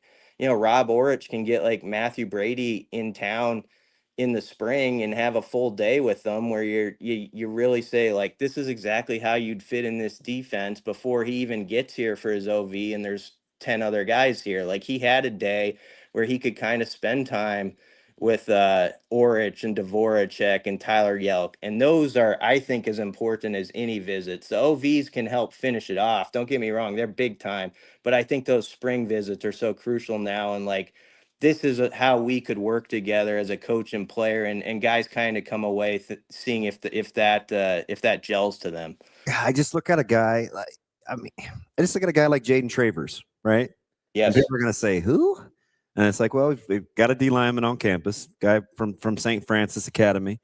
He's got offers from, I don't know where, Maryland, Boston College, Florida State, Miami. And it's like, we don't talk about it. And then it's like this lowly 3-star, right? This 8-7 guy. I only say that. Well, you guys know probably why I say that. But it's like he pops up on the visit list or whatever, or the recruiting. And it's like, because it isn't highly publicized, we kind of just wonder. But doing the due diligence, I think, is one of the things that can pay dividends in the end. Absolutely. I mean, it still comes down to finding those guys. It doesn't have to be that everybody in the world is talking about this guy or the guy who's on social media the most or any of that stuff. It's just about, I think it goes back to our first topic. Is this a guy who, first off, his film splashes to you, but then you do the research and you talk to him, you talk to coaches, you talk to, high school teachers around that kid. There's so much work that goes on to seeing if it's the type of fit that you want in your program. And I do think in this day and age where everything is teetering, a little bit, or it sometimes feels like we're on shaky ground, at least that can mean everything to find those type of guys who they sort of have a sturdy, like, mindset about taking on a challenge. And I think finding guys who want to do something hard too. Like, Nebraska is right now a program that the last couple of years they've made some progress, but they've won 7 games. It's not a program that's been in the CFP the last, decade or something like that. So you got to find those guys like be the dude who wants to make that happen. Like, and there's a lot of guys who I think are built that way. And you know what? Trey Taylor has a mindset like that. You look at where he was previously before his plans to come to Nebraska for his senior year. Like, he was at a program where they won 3 games 2 years ago, and then he built them up. Then they won like 8 games last year. And so he knows a little bit about building. And I think there's a lot of use to having guys like that with that background. BC, obviously the flurry this past week with the offensive line recruits. Are you expecting a commitment heavy June? Yeah, you gotta bank some of them, and there's some guys like June 5th, of course, already you're going to be on the watch for. Like, I think Jalen Hill's someone people have been sort of looking at.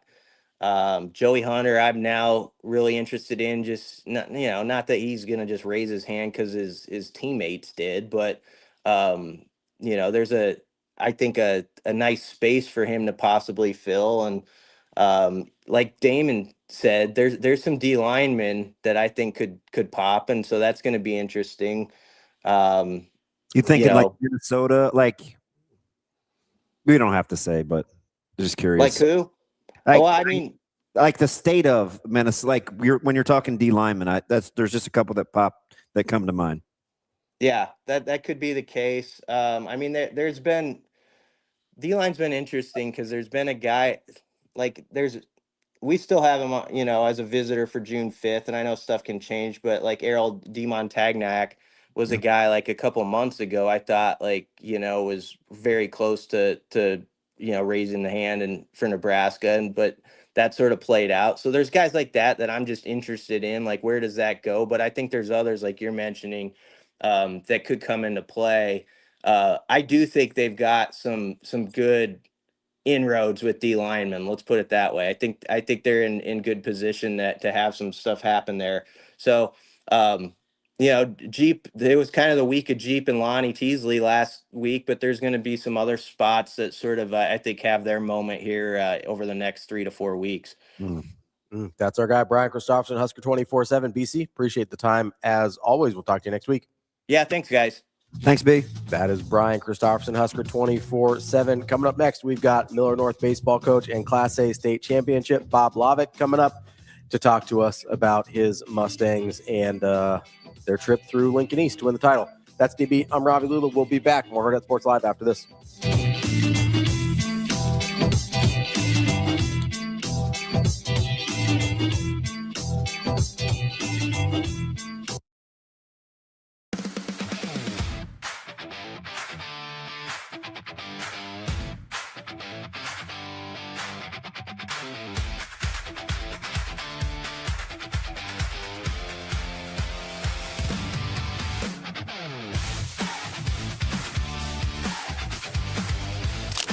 It's time for Stars, Stripes, and Savings at Edwards Kia. Lease the 2026 Kia Sportage EX starting at $259 a month. A great lease to kick off May. 2 Kias, 2 reasons to celebrate. Only at Edwards Kia. We've also got the 2026 Kia K4 GT starting at $239 a month. Don't wait. Get in on Stars, Stripes, and Savings this May at Edwards Kia.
Yeah, just extremely blessed to be in this situation, to be able to host, to be a part of this great team in this university, who's put us in a spot to win a lot of baseball games. There's so many people that have supported us. Our coaches have been putting us in the best situation to win. And just now to look forward to Friday, one game at a time, one pitch at a time. There's a lot of emotions. It's been 3 years that I've been here working towards this and just making sure that we put our best foot forward on Friday night and give ourselves this opportunity to win as we prepare. I mean, we've seen it already this year. They've been so faithful to show up, especially in the late weekends. We play Iowa at home to finish out our weekend series at home. And it's unreal seeing the berms packed out, seeing people just show up day in and day out. And, I mean, I know exactly what it's going to feel like when we take that field on Friday. It's because Husker Nation is so faithful, and so they've given us opportunities to prepare with the fans already behind us. So it'll be nothing new for us, just another game.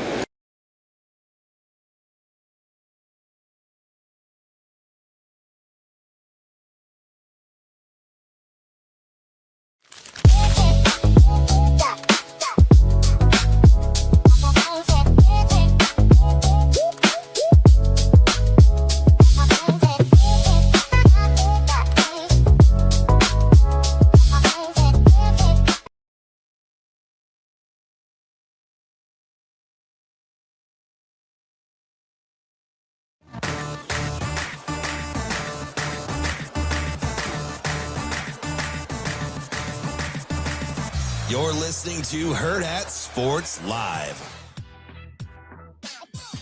Welcome back, Hurrdat Sports Live. That's DB. I'm Ravi Lulla here at Hurrdat Sports HQ. We are joined now by Millard North baseball coach Bob Blavick. Coach, how are we doing this morning? Doing great. How about you guys? I'm just thankful you're not over me by now. So it's like, gosh, will he say yes? Is he going to be DB'd out here? Like, man, it is good to see you smiling, man. How does it feel? Feels good. It's finally kind of sunk in here the last couple of days. It took a little bit to get through some of it, but it's kind of hitting a little bit now. Coach, as you're sitting here, obviously we'll start with the game itself, and then I do kind of want to ask a little bit about how you've kind of structured your program. But obviously you got the rematch against Lincoln East. It was, from the outside looking in, a daunting task last year. Your team played, I think, much better than probably everybody outside of that locker room was expecting.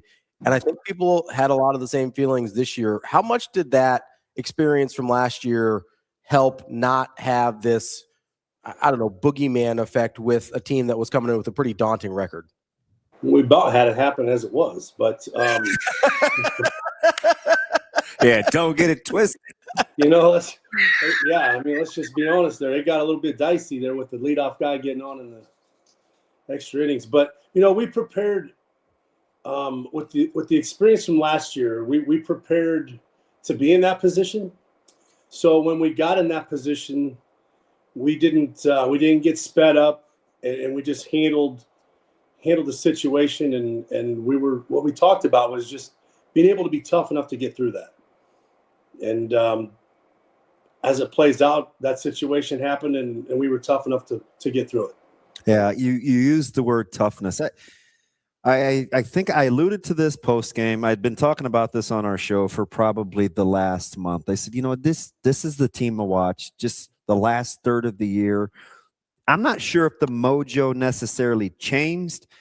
You could just see it. You guys, the way you warm up, it's not bravado. It's confidence. It's loose. It's very connected. I said to Larry during the warm-ups, because I always watch body language, I'm like, you get the sense these guys couldn't care less about the records the previous meeting. It seemed like you guys felt like you were the better team even before the opening pitch. I would say they were told that for a long time. No said. We prepared that way. We've talked to them, and throughout the course of the year, we never felt like we played our best baseball. And we kept telling them, like, when you guys can, like, eliminate some of these mistakes, and when you can execute some things we ask you to execute, you'll play your best ball and you'll understand what we're seeing. And that happened towards the end of the year. It's just fascinating. I mean, because our listeners, they obviously don't know our history. Like, I've known you for a long, long time. The style, kind of the demeanor, how you approach it. Has there been some evolution in you? Because you're very straightforward. Yeah, I'm getting older. Super tough. It's like their patience and moxie and poise. It's like This is interesting to watch because they acted a lot like you do. It's just something that they've started. They believed in us for one thing, and we've always talked about like how to handle in-game adversity. And as coaches staff, we talk about it a lot too. We don't get too excited. Like we just kind of tell them where they're at in the game, continue to trust their training. And that we talk about that even during practice. Like, hey, somebody punches us in the mouth, we're going to get back up on our feet and start swinging again. And they've done a great job of that all year, and they got better at it throughout the year, believing that the training and the mental things that we've talked about would all come to fruition as this season wound down, and it did.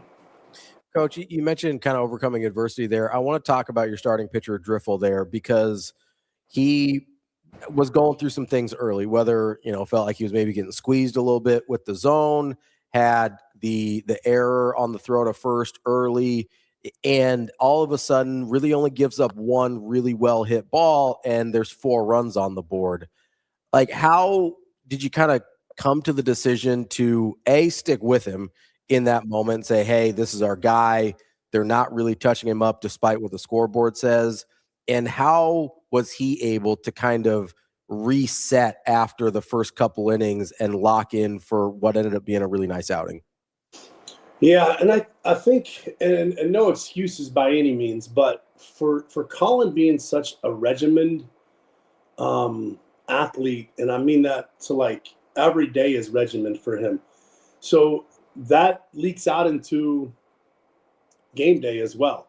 Preparation. So his preparation in the bullpen, typically he's got about a 10 to 15 minute at the most wait before he throws pitch 1.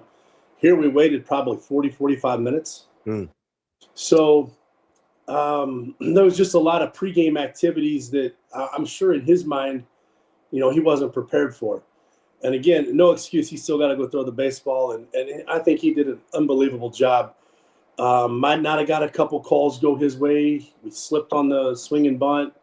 So there was adversity thrown at us right away. And I think for him getting out of that as quick as he could was the best thing for him. We got him down in the dugout and just said, hey, just go be Colin. He's a savvy son of a gun. Even, his body language, I thought he may be in a little trouble in the third inning.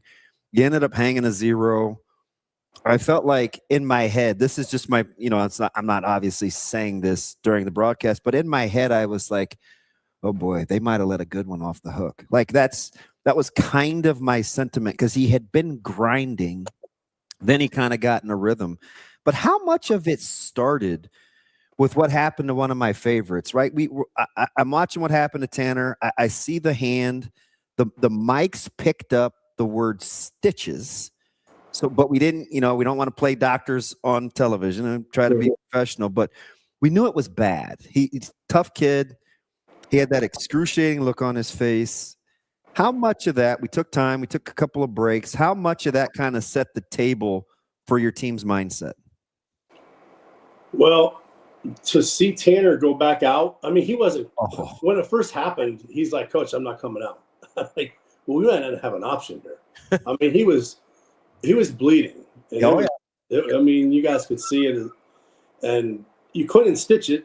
A, we didn't have a doctor there to stitch it. B, it would have ripped and been worse anyway. So when he said he wasn't coming out, I think everybody else went, well, this is kind of what we've been talking about. We're going to get tough, and we're going to go grind this thing out and win a state championship. Yeah, first and second, one out. He comes to the plate, and you have him bunt after pinch hitting. And I looked at Larry, and I said, that's my answer, because I wondered. He'd take his glove off kind of when he could defensively, and I didn't know if he would be able to swing the bat. And he laid one down kind of sacrificially because of how he couldn't really use his hand. I think there was a better chance of something happening in our favor from a bunt than from him swinging. Oh, that's tough. That's. I mean, and from our vantage, that's fantastic. I mean, you could see the looks on his face. The guys in the truck kind of would catch him out playing defense when I would maybe say something on air, or Larry would, about readjusting his glove or making sure he was okay, or protecting how he had to field. I don't think people understand the degree of difficulty of how you guys wrapped it and then redid it and then having to go put your glove back on and function. Like I don't like that's grit. That's grit. He was I called him a warrior that day. He was a warrior in the baseball world. I know the blasphemy. Disregard. The baseball world, yeah. He was so they had to wrap that thing probably 3 different times throughout the course of the game. It just kept bleeding through, but he just gritted his way through it. My almost my favorite part of the deal was we talked to Schaefer post game and he mentioned something about how you guys utilize the extra day, because I felt like on paper, like Aranaga is tough and he's a little unique because as a left-hander, and I said this right in the open, he has an overhand delivery, which a lot of times you don't see from left-handers. So I felt like he likes to pitch out of the stretch. It's maybe tough to pick up. This is what I'm thinking in my head. We fast forward to the end of the game. I talked to Schaefer, and he's like, yeah, one of the cool things about the off day is it gave us some extra time to watch film. We're watching. We noticed, hey, listen, he's over the top. Our coaches talked to us about the approach, timing mechanisms. We felt like because you got such good swings on him early, I was like, wow, their approach to the plate, this is impressive. I'm saying this real time. I didn't know what was behind the scenes that you guys had already prepared for. What'd you see that you were like, okay, we got an extra day. We're going to utilize this productively, and we're going to watch tape. So we pulled some. There's stuff on every kid out there. So we didn't do anything that other people don't do on us. So we pulled some tape out and found some tendencies that we thought we could utilize in our approach, and we did early. And he's just so good, and he did a great job of keeping us off balance. But we found a couple things that we could identify as a pitch coming in from his arm slots, and I don't know that helped or not, but it didn't hurt. Even Mabus's first at bat, he ended up striking out, but he was getting real good looks at it and real good swings. I was like, oh boy, we better settle in for this one. Yeah, I thought he had a good at bat for the result. Even for the result, right? I mean, I felt like he was seeing it well. He just missed. Yeah, and then it played into later when he did find a barrel there later in the game. Oh yeah, Coach, I got to ask about kind of the emotional shift after the Schaefer home run, right? I'm curious what it felt like in the dugout, because in the stands, it's sort of, East is up 5-4 before the Schaefer home run, and it sort of feels like, maybe Millard North missed their opportunity. And then all of a sudden, out of nowhere, you just have this absolute missile headed out of the stadium, and it's like, oh, we're back in this thing. Was there an emotional lift there in the dugout the same way that it felt in the stadium? Oh yeah, I mean, it was very apparent. I mean, he kind of knew what he was looking for, and he got what he was looking for, and he put a good swing on it, and he's got a little bit of juice in there, and his humility. I'm walking him through. Because during I think the second at bat, I was like, God, he's a good low ball hitter, right? A lot of times you don't see that from right-handed hitters like that, where he could go get it down in the zone away from him. The single in the first inning let me know he knows what he's doing. He sent that thing right back up the middle.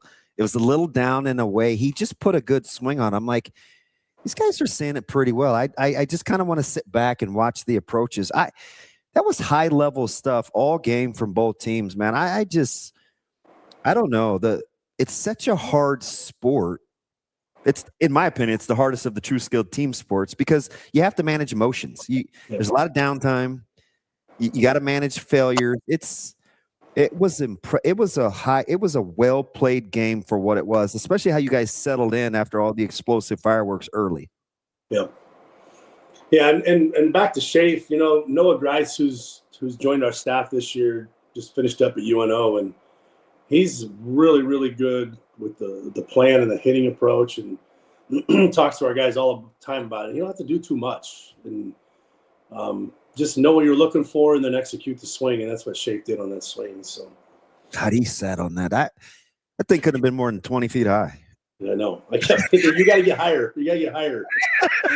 Well, I mean, we were. I was sitting with one of our reporters, Austin, during the game, and I didn't react. Like I'm a Millard North alum. I'm rooting for you guys, obviously, and not an impartial media member in this situation by any means. But I'm watching this thing, and I basically didn't react at all because I didn't think it had any chance of actually clearing the wall. And then Austin's like, I think that's gonna go. And I just sort of was stunned that it actually made it out. It was an incredible piece of hitting. Last one from me, Coach, and I appreciate it. I don't just knowing your personality, I don't think these are always your favorite things to do. So I appreciate it. But I got to talk about Jax. He misplays the foul ball, and you're thinking, oh shoot, we've just seen the inability to kill the head of the snake. Here comes East again with some of that magic. It gets super hectic, and he's like, yeah, no, I'm going to strike out the side. He had how about him getting control of his spinner early, where that's tough, man. He throws the breaking ball for a first pitch strike, and then all of a sudden it's chaos. Mm-hmm. I think as a hitter, especially with him being as good a lefty as he is. Yeah, and I mean, he hasn't always been able to land both pitches throughout the course of the year. But I looked at the strikes to walkout ratio. Believe me, I was like, you know what I'm saying? 16 walks for 11 innings pitched. Like, yeah. Well, we got down to the end there. We're like, we had a couple options, and he came up to us before the game. And he's like, we get in a situation, I want the ball. I'm like, oh boy. Oh, that's awesome. Short leash, short leash. So, he was able to land that curveball, and then he throws 93, 94 from the left side from way up top. And I mean, it's a different look. I think I call it is so unprofessional, but I was so enamored as a former player. I was like, oh, that's just unfair. Yeah. When he threw the first pitch breaking ball and then comes back with just unleaded at the numbers, I'm thinking, oh, this could get tough. Yeah, he might not have been trying to mix up his locations, but it just turned out that way. Well, hey, we'll take it however it happened. Coach, we appreciate your time. I appreciate you bringing a state title back to good old Millard North, and we'll hopefully talk again this time next year. I'm proud of you, bud. Well done. Thank you, guys. Appreciate you. You got it. That is Millard North baseball coach Bob Lavick. We will talk to Skutt baseball coach Damon Day coming up next. Your Class B state champion. That's DBM Ravi Lulla. It's Hurrdat Sports Live.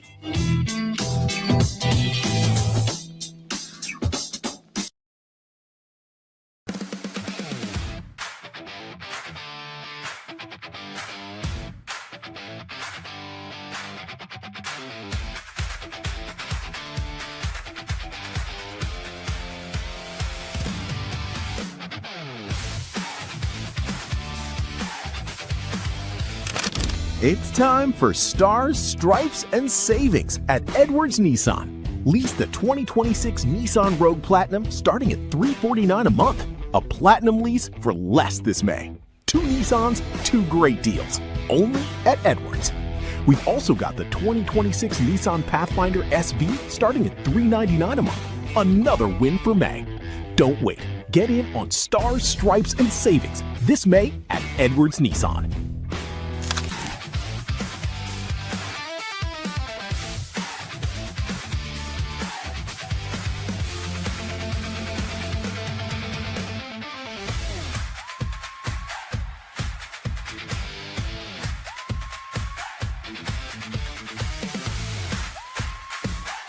Yeah, I've been actually texting with Jalen, and I talked to him early on about kind of this, and I've been around Jalen a long time. I coached him at BYU his whole career at BYU. When John was looking for assistant coaches, he was one of the guys that I put on John's radar and just said, hey, take a look at Jay.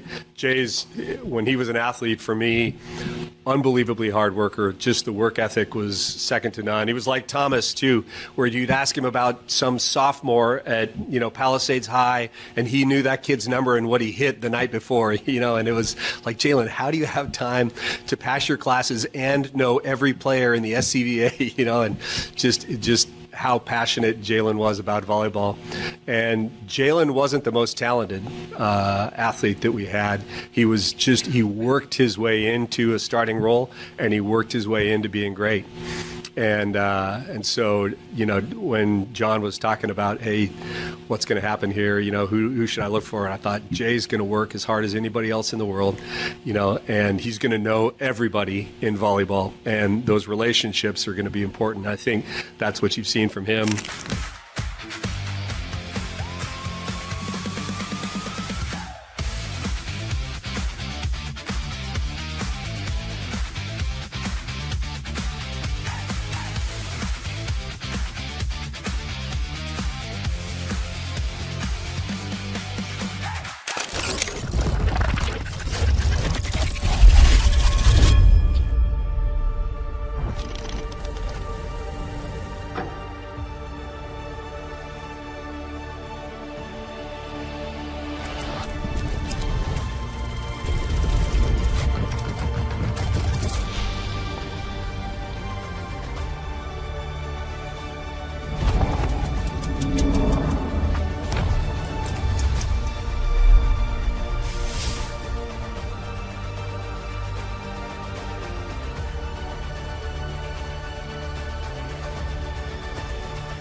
Welcome to Hurrdat Sports Live. Welcome back, Hurrdat Sports Live, presented by Next Gen Male Medical. That's DBM Ravi Lulla here at Hurrdat Sports HQ. We are joined now by Damon Day, the head coach of Skutt Baseball. Coach, how are we doing this morning? Good morning, gentlemen. Good morning. Thanks for having me. Oh, thanks for saying yes. Just knowing you this long, I was afraid to be the one to reach out, so we had Austin do it. I was like, I don't know, man. Those in games, I don't think he enjoys the media. We'll figure it out. Yeah. Hey, man, Austin's a good one, man. I seen that kid grow up. You guys got yourself a good one there. I'm excited to see the places he's going to go and the things he's going to do. So I'm super proud of the way he represents Central and Western Nebraska, and the kid works his tail off. So yeah, I was glad. I kind of chuckled when he did reach out to me there. Well, so I was afraid because we didn't get you for the post game. It was so chaotic, and everybody was interviewing you. And we had talked to Bubba, and I was like, wait, I got a great question from a father to a father perspective, and you had disappeared. I was like, he just doesn't want to talk to me. Well, I would probably say, based upon my post-game behavior, which I'm obviously not extraordinarily proud of, or probably wasn't my finest moment, it was probably a good thing that we didn't get that interview in. And so, yeah, it probably was good timing. Well, I didn't bring it up. Do you want to talk about that? Because I was curious. That wasn't going to be my question, but I was curious. Hey, you know how it is as a coach. You know when you screw up. You know when it's not your finest hour, and you know when you're like, oh, like hindsight's 20/20, and I got caught in the moment, and I got to be better than that. Like I know I do, and that's not the who I am or who I want us to be. And I think it. I don't want to say it, the NSAA did an amazing tournament, which I don't even know how you run a tournament with 24 head baseball coaches. I mean, that's like dating. That's like having to handle 24 crazy ex-girlfriends, right? Like, I mean, baseball coaches are the worst. Like, I mean, you can't do anything right. And so, the NSAA did a great job with the tournament. They made a huge decision on Friday to let us play on Saturday and it'd be sunny and 70. And so it was just a great tournament. It was well run. And then I go do something stupid, which, I'm too old to be like apologetic about it. It's just more like I'll learn, I'll get better at it. That's not, I got to be better, and I will be better in the future for it. But yeah, it was just one of those. Moments that you're just not super proud of. So I was going to bring it up anyway because this is my penance now. Like now, when the guys hear it, they'll be like, "Oh, he actually owns up to mistakes. And I think that's something that we preach in our program is don't make excuses. You don't need to hide your head or keep your dauber down. Like, I messed up. It is what it is. I apologize to the people who needed to be apologized to, and it's just not going to happen again. Oh, so authentic. It reminds me of the in-game interview, right? Because basically you get off to the slow start and I hadn't heard the term since maybe me talking to my dad. You said, look, man, we're not going to cry over spilt milk. We're going to go try to find a way to manufacture and scratch some runs across. We got a lot of game left. And once the interview was done, I said to Larry, boy, there's nothing more Coach Day than saying, stop crying over spilt milk. Like, and your team responded. Like, you talk about gutsy and resilient. Yeah, I'm blessed with an amazing coaching staff. Brett Elam was a longtime high school coach. Jake Hoover was a longtime high school baseball coach. Phoenix Stevenson played for me at the university. And so we are a beautiful hot mess of coaches. I don't know if we've ever agreed on anything. Like you want to talk about four willy-nilly's always just sitting there. Like, we bring up the worst case scenario to the best case scenario. So I'm just blessed to have those guys because they've done a great job in helping me transition to being a high school coach. As a college coach, it's a whole different world. It's a whole different game.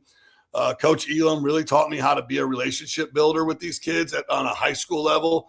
Helped me become a better dad because of it too. So Coach Hoover's just really helped me out with the offensive side of things. He's a cool son of a gun, isn't he? Yeah, like he was like, hey, what button defenses and first and thirds are we all at steal plays? And I was like, huh? You don't run in college, you'll get thrown out. And we're just like, I'm like, what are you talking about? Like, we're just trying to hit a 3-run homer. Like, listen, no. Yeah. Because of the pressure that Elkhorn North puts on you, there is good first to third and second to home as anybody. You had multiple bunt situations, both offensively and defensively. The game was super exciting, but the strategy was probably the most amazing part of that game. Yeah, and I'm not gonna lie, we got caught because we have two bunt defenses and Elkhorn North knew them.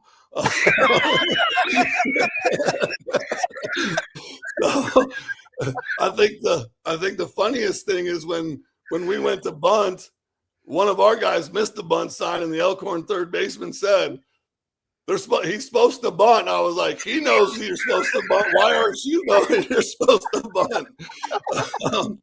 So we try to keep it simple, but God bless them. They're 16 to 18-year-old kids in that moment. And I mean, what an atmosphere at Warner Park. Holy cow. It was electric. I mean, I've never been in a part of anything like that. Like I've gotten to do, like I said, I've gotten to do some cool things, but it was really, really an electric atmosphere, and our coaching staff just kind of kept hanging in there. And I do remember when they scored to make it 9-7, I looked in the dugout. I was like, hey man, this is only going to make the story cooler. And they all looked at me like, we're done, coach. We're done. No, this isn't going to be cool. We just lost it. They just gave me that look, no motivation, just dead in the water. And then we got a knock and a double and a knock, and we're right back in it. And the rest is kind of history. Real time, I said, there has to be 13, 14 runs scored with 2 outs. So our statistician, he whipped it up right away. It's like, it was at that point, it was 14 on the dot. 9 of them were by Skutt. 9 runs with 2 outs. You better have some resolve and some poise if that's what it comes down to. Yeah, and that last inning, I even told our hitters in the bottom of the 7th, I was like, hey, let's take some pitches and let's let them feel the moment a little bit. And we go first pitch. Bubba goes first pitch single. Heller goes second pitch double. Hipsher goes second pitch. I was like, guys, we've seen 8 pitches. You know what's funny about that? Go back, real time during the broadcast, it's 2-0. And I was like, God, you got to take here probably and make him throw a strike. You foul one off straight back, and I go, I guess not. Swing away. Well, he had the take sign, and we don't use the take sign. we don't use the take sign very often. Like, I don't know if we used it all year, so he hadn't remembered it since a classroom in March, like one of those things. Like, so you've been around sports, you've seen it. Like, there's teams of destiny and there's teams of those boys were going to find a way. They're a tight knit crew, and man, after last year's disappointment, they've never talked about it. Like, that was the weirdest thing is I never heard once like revenge or like we're going to get it done this year. These guys just went about it with that quiet confidence, just that easy, like, I'm not going to bang my chest, but we're going to find a way, and they found a way. Coach, you mentioned kind of the transition from being at UNK to the high school level. What have you noticed about yourself and how you mentioned kind of relationship building at the high school level as well? What are some of the things you've noticed about your coaching style adjusting to the younger group of guys? Oh, man. The one that they've taught me more than I could ever teach them, honestly. Like, just about empathy and what they're dealing with in this modern world. And, you know, like, some people were like, man, I've never seen that emotion. That amount of emotion from Bubba or your guys. And I was like, have you seen social media? Have you seen it's a crazy thing. And so I went from a very transactional college baseball coach where, oh, you hit 350, you get to play. Oh, you don't hit, you're sitting today. Like, I went from it's all about production to, hey man, what do you need today? Like, that's all we kind of talked about as our coaching staff is really more like, what do these kids need? And I remember I came in the very first day at Skutt and I was fire and brimstone. Like, we're wearing the plain unis, all black shoes, like no colored batting gloves. Style. Yeah. I was like, we're going to do it this way. And Coach Elam looked at me and goes, Coach, that's never going to work. And I was like, oh, it'll work. And about 2 months in, I was like, this is the dumbest thing ever. You all wear whatever you want. Pink, green, neon, whatever. Like, just be you. Like, it just be you guys. Like, and that was like a huge letting go moment of me, for me as a coach to give them that freedom. But man, it did teach me a lot because it just made the journey so much more enjoyable. Like, you know, in college, you're kind of getting to the next contract, like hearing the Twitter warriors. Like, obviously I was in a unique situation because it was covered, but it wasn't covered.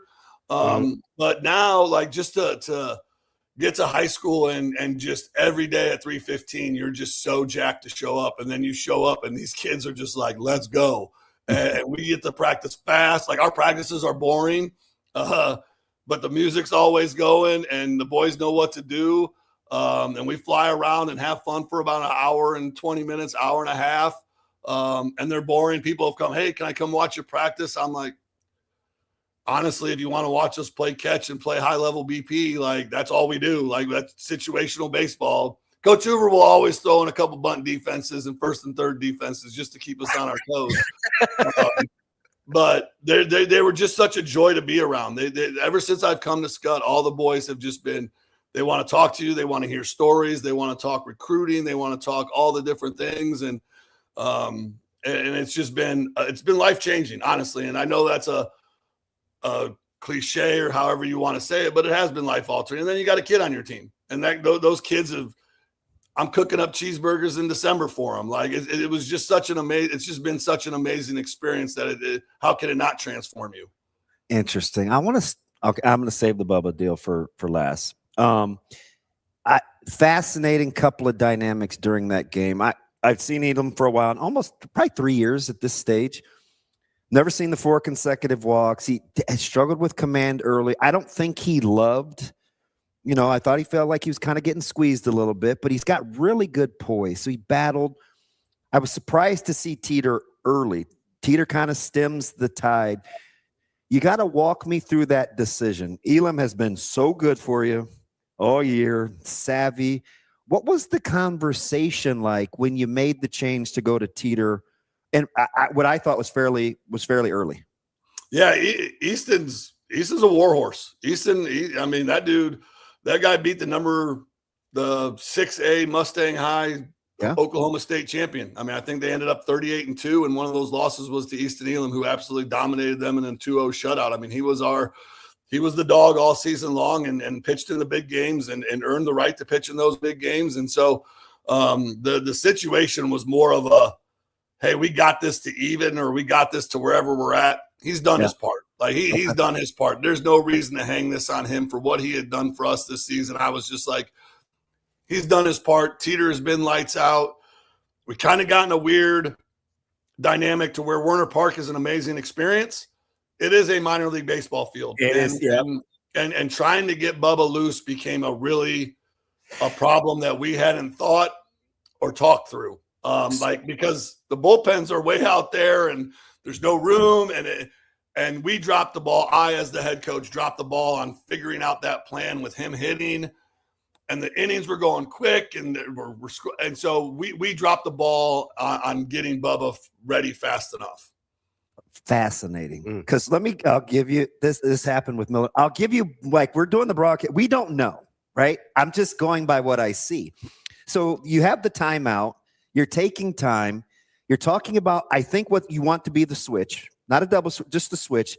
So he jogs out to center field, ends up going to get warmed up. Then you have another inning or two that goes by, but you want him to obviously still be playing defense. So did he not have enough time, or you felt like the game, you were planning for a situation and then you just had to play it by ear? Yeah, Bubba takes forever. Bubba takes forever. If Bubba's got a 5 p.m. start, he gets out of school at 12:15. Like this kid's routine is unlike anything, and it's funny, but it's not. Like, we joke with him about it. God bless him. I love him, but he takes forever, and he's never been in relief. Again, failure as a head coach, never thinking through the scenarios. He has not pitched in relief in his entire life. And so there was just that, literally, like, I don't know what I'm doing. I'm just down here chucking. And then finally my assistant coach is like, if he gets you off the hook and we score, I'm putting him in. Coach Tim Sharman, who was out in the bullpen, he's like, because he is pumped up and he is not going to talk to you if he does not go in. And I was like, all right, because he already gave me the death stare like 3 times. We thought we were going to see him the inning previous. And I said out loud, I said, well, they still have day that they can go to. And you got another inning out of Teeter. So I was thinking you were going to go to him a little earlier too. Yeah, pretty much everybody but me. Yeah, I failed, miss. Like, it was, as a coach, you're just like, I'm gonna, like, when we were down to our last out, I'm sitting in the third base coach's box going, yeah, you're gonna go down as the biggest idiot in the history of high school baseball, because everyone's gonna be like, oh, did Bubba lose? No, Bubba didn't pitch. And I was that just kept going over and over in my head. But my boys, that's why they're my boys, right? They, like, we got Coach. We're gonna save him from history. Like, we're gonna get him done. We're gonna save him, and he did. And then Bubba came in the 8th, and I ain't never seen him act like that. But let it burn, baby. Like, heck yeah, like let it ride. God, he was shoving too. Okay, so last one up, because this is what I was going to ask you after the game, because I've kind of been through a very similar situation with Caleb, but I didn't have the analogy. I'm watching the at bat. You had a chance to break it open early, or at least get back even. First and second, no outs. He gets the infield pop up, right?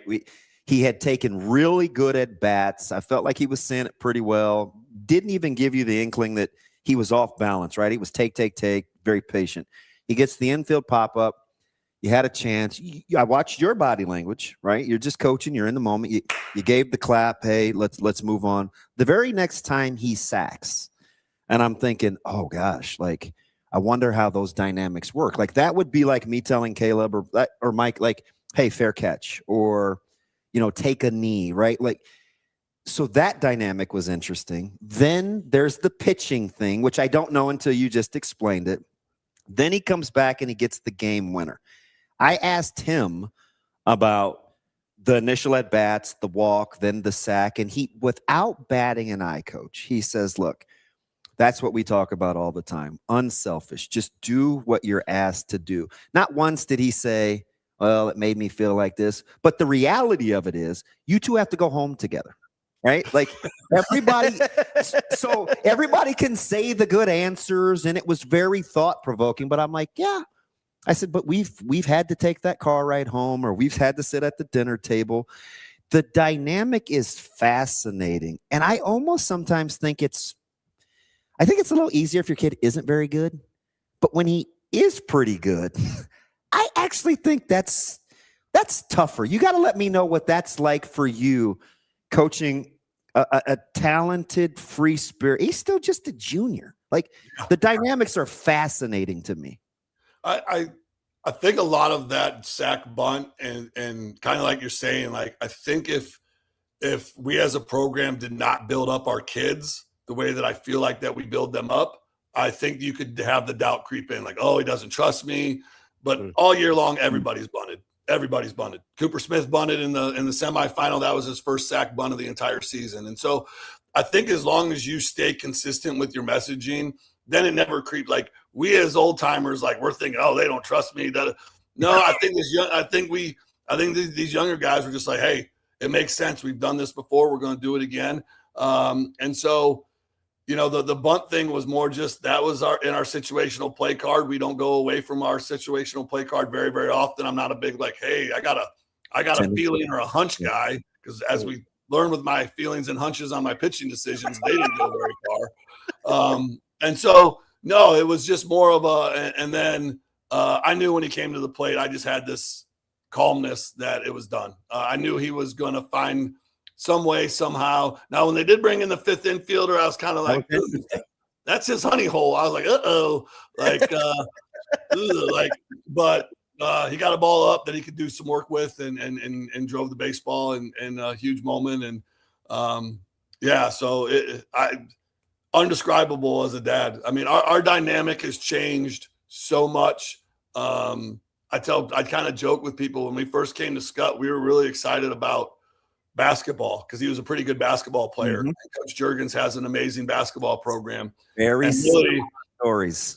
Yeah, and mine and Bubba's relationship has always been amazing. We're extraordinarily close, but he was fed up with me. Like I'll admit I had just been too hard on him that summer, and just you could just tell. And then I kind of once I got the job at Skutt, I really backed off, and then I got to be around some of these other coaches who told me like, just love them up, and it worked. Like, and you know, a huge part of Bubba growing and maturing into the player that he is Jace Ziola, a right-handed pitcher at Nebraska right now. I love the family. Oh, I mean, you want to talk about life-altering relationships, God putting people in your life. I mean, Jace picked up Bubba. Bubba's literally first day of school. Jace is like, let's go. You're with me. We're going to go work out. And they became workout buddies. And Jace really taught Bubba how to work and do it in the dark, right? Like, there's no fanfare in baseball. There's no Friday night lights. There's no packed gyms. And so when Bubba got up for his moment, he was ready to go because of guys like Jace Ziola who taught him on the way. Last one from me, Coach. It's got to be a luxury with how well-rounded you guys are. You were so good up the middle defensively, and I think, you know, Christensen goes to center, Elam comes in the short, like Bubba's he's going to pitch. You have these rotations, and I said to Larry real time, I was like, guys, such good players. Like, you have the luxury and freedom of guys to still be multifaceted. You guys didn't skip a beat, man. You practice positionally those situations, or is this another one of those things where it kind of just happened like this and it worked out for us? Quite a luxury for, you know, shortstops to have that kind of versatility. And it was just the game within the game was fascinating. Coach Dunn, so good with running the bases and his level of aggression. And they're clearly well coached, right? Yeah, I mean, ton of respect for Elkhorn North. It's fascinating. Yeah, ton of respect for Elkhorn North, and you know, I think one of the reasons why we're so versatile is our multi-sport athletes. I mean, people don't realize Nate Christensen is one of the best defensive backs in Class B. Brendan Ruth, I don't know if Brendan Ruth can catch a fly ball, but he sure was able to guard some people. So I was like, hey, when the ball's in the air, go catch it, and he did it. Like, I'm just blessed with so many athletes. Lucas Heller. I mean, Lucas Heller is probably one of the very rare people in the state of Nebraska who's won a football title, a basketball title, and a baseball title in his career. And so I think it's just being blessed with multi-sport athletes that bring different skill sets to the baseball field that can be used. That's why I'm an advocate for multi-sport guys, because I think you only get to go around this earth once, and you better burn it down while you're here. And so when Nate goes out to center, he's going to go catch it. When Lucas has to do any of those changes we make, we feel really confident just because those guys are such great athletes. All right, Coach, I'm going to try and weave this in here as best as I can. So I know Bubba is currently committed to Florida State, which I happen to be a randomly big fan of. He's a honk. Call me the College World Series all the time. But I know you're kind of randomly a big fan of a different team with a gold helmet, and you had a little bit of beef that we don't talk enough Notre Dame football around here. So here's your platform. Notre Dame football takes, Coach. Let's go. What do we got? Well, I mean, first of all, it is the greatest college football program ever. Oh, Lord. Ever. Like the pageantry, the tradition, the greatness. I mean, you play in front of Jesus every Saturday. I mean, I don't know if it gets any higher in the world of rankings. I mean, listen, you took a lot of titles pre-World War II. Yeah, that's the squad for you, baby. One of my best friends is DJ Rizak, and Teddy is still at Notre Dame. I have to hear a lot of similar things, Coach. You know, everyone wants, pre-World War II. I mean, well, what was when the Huskers were good? What was that? The first Iran war? Who were we fighting then? Like that was how long ago? I mean, so I love college football. I actually just love watching kids compete. I just really do. Like that's become something really, really cool. I love going to Skutt basketball games and seeing Juergens play defense, and just I love Coach Turman getting all fired up, and so I just love watching competitiveness and you know, my father and I used to go to a ton of Notre Dame games, so it's just sentimental. And so when we visited Notre Dame, I was so excited. Bubba was like, and Bubba only went on the visit because of Dad. Like this was like he played the part, he did the whole thing, and it was 51 degrees. And you would have thought we were in the Arctic. You know, up by Lake Michigan, Bubba was frozen, and I was like, man, this is awesome, Bubs. Like, this could be the place. And he just looked at me and he was like, no, Dad, I'm not going to Notre Dame. And I don't know if I've ever been stabbed in the heart harder or faster or swifter when he's like, nope. He goes, nope. I was like, oh. So the dream died. But I mean, yeah. If he takes 4 hours to get warmed up, you probably don't want him in the cold weather. No, yeah. He hates the cold. Like if you ask him, he might be a better fit. Coach, he is adverse to the cold. We might be in the same support group. My second oldest boy he's just making sure I scheduled his first camp visit to Iowa here in about 2 weeks, and I'm thinking this is going to be the end of me. Yeah. Oh, it'll hurt you in ways you never know, Coach. Like like you're gonna be laying in bed and you're gonna be like, did this really, like Iowa, like black, like I can't do it. Like you're just gonna be like, I can't do it. So yeah, let me know. We'll start a support group. And I'm like, yeah, I'll be calling Kaz, and he's gonna hit you up. You're gonna be like, you gave him the invite, and we'll be over at Pisons, so in our tiers. Yes, very much so. Coach, we appreciate the time. Great stuff. Congratulations on the state championship and all the success. Thank you guys so much. And thank you for all you guys do for the state of Nebraska and covering high school sports the way that you did. And I am going to leave you with I did not know Coach Vrzal very well. I'd only been at Kearney a short time, but I know Coach Benning, you were very close with him. Verz found out that me and Bubba lived in a house by ourselves. It was just him and I. He found out through word of mouth. And every Friday he donated, he would bring spaghetti and he'd bring pasta for me and Bubs. And just one amazing man. And I wouldn't be doing a service if I didn't tell that story. But Bubba would always be like, we got pasta. And I was like, Verz got us. And just what a great man, what a great human being. And the Skutt family misses him so much. I know he's a close personal friend of yours. But what an amazing man who went out of his way to just help two bachelors live in the high life together, but he always made sure Bubba was fed. And so I did want to share that story, Coach Benning, because he was a good man. I know he's a close friend of yours. Thanks, Coach. Appreciate you guys. Have a great day. Congratulations. Thank you. Appreciate it.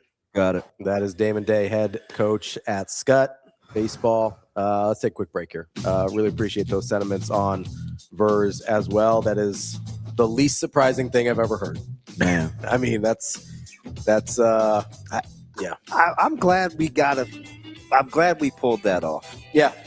Right. Like that's a good get, Austin. That's somebody I've been dying to talk to, and I get it. He's polarizing for some and loved by a lot. So, you know, I can appreciate though. I think both coaches in their own right, like, yeah, face that, but just being comfortable in their own skin, and maybe that's why I gravitate towards him. And something tells me Coach Day is going to come back on at some point. Yeah, I enjoy it. I can appreciate somebody who has the self-awareness to kind of talk about himself the way he did. Yeah. So I appreciate it. Yeah. And it makes, like, I'll go back and listen to the broadcast, and then I'll put that interview, and I'm like, it all makes sense. I looked at Larry. I said, they got Day in the bullpen. Like, why'd they call timeout? It just his authenticity. Yeah. 100%. He's like, I didn't know what I was doing. I mean, see how far that thing is? It's out in the outfield. He literally called timeout to trot out there. Yeah. And then the reinsertion was another delay. And then to come back and play center field, then to go back and warm up. Yeah. And try to hope that your plate appearance isn't coming. Right. Yeah. Right? Like, fascinating that they were learning that, figuring that out real time. That's awesome stuff there from Coach Day. Appreciate him joining us, as well as Coach Lavick as well. All right, we're going to take a quick break. We've got Kevin Sjuts coming up after this. That's DBM, Ravi, Lulla. It's Hurrdat Sports Live.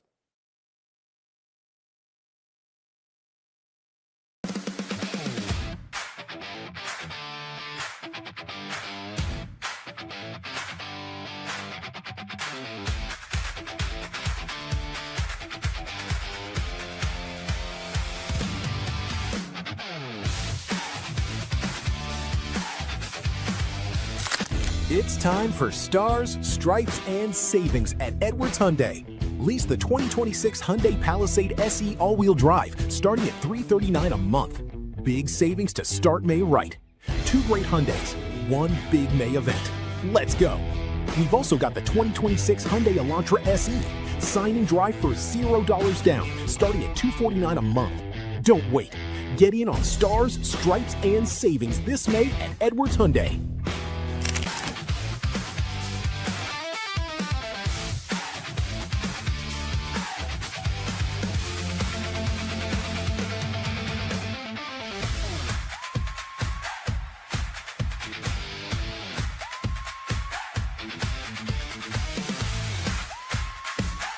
Yeah, I mean, the standard's been set since I came here. It's always been a goal to host a regional. The easiest way to Omaha is by, having us host a regional. So to do that this year, my senior year coming back, it's been such a blessing to be a part of this team, and with roommates like Josh and Kay Sanderson, along with Jet Buck as well. It's been such a blessing to be a part of this team and see this team grow from a culture standpoint, from a playing standpoint. So just excited for the opportunity. I think guys just holding each other accountable. The upperclassmen this year have taken a huge step in holding guys accountable, making sure that the standard is the standard, and the standard is first hosting a regional and then going to Omaha, right? So being able to hold guys accountable each and every day has been the biggest thing for us.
You're listening to Hurrdat Sports Live.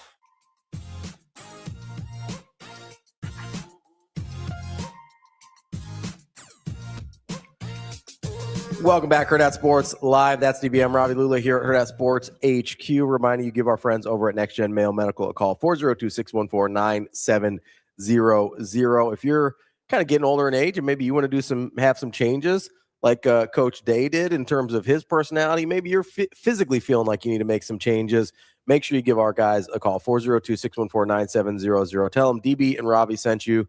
No matter what you're looking for, you'll get the consultation for free through the end of the month, and that is the best way. It's risk-free. See what they can do for you, whether it's a little bit of weight loss like I'm doing. They can pair some peptides to get the best out of the medication that you're getting, or I don't even know. I think DB just tries everything. Whatever they tell me. Yeah, he's just like, hey, what can I get? But thank you for reminding me it's Wednesday. Yeah, you gotta go see him today. Go see your friends. You gotta go loiter. Do you want to know a funny story? Yeah, always. Call Next Gen Mail Medical. So I couldn't get the remaining bits out of a vial. Oh, yeah. So I take them in. Mm-hmm. So they drew out like however many, probably 6. Mm-hmm. No, it's 8. Is 8. Okay.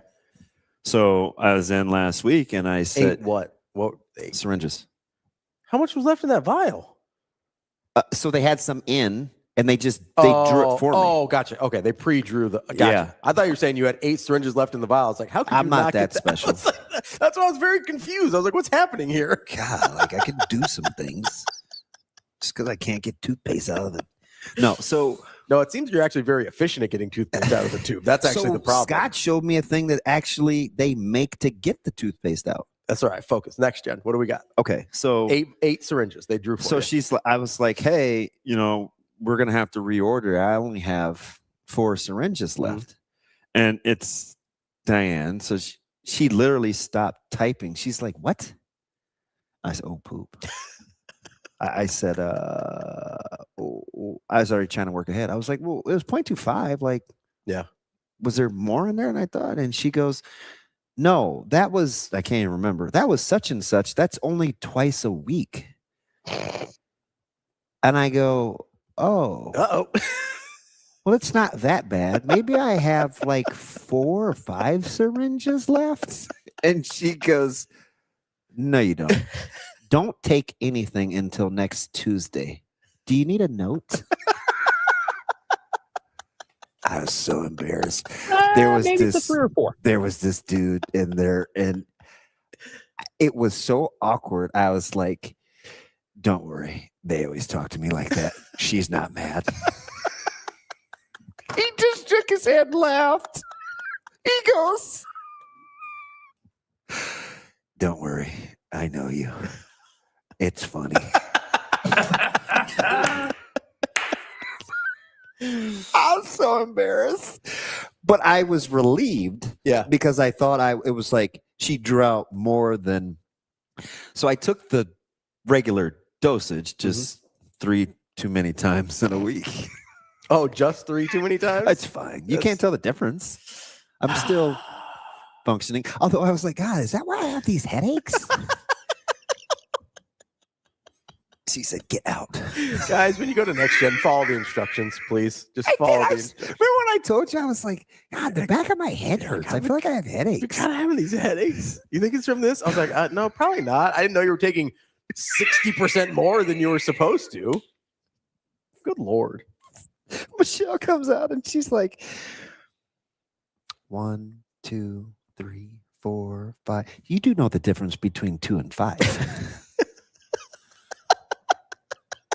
It's fine. It's fine. It'll be all right. I thought it was the sleeping one. No, it's not. I know. She goes, do you read the white stickers? I said, have you seen how small the print is? This is DB. So anyway, they'll be very patient with you and basically handhold if you need your hand held. So we're gonna have Sjuts here in a second.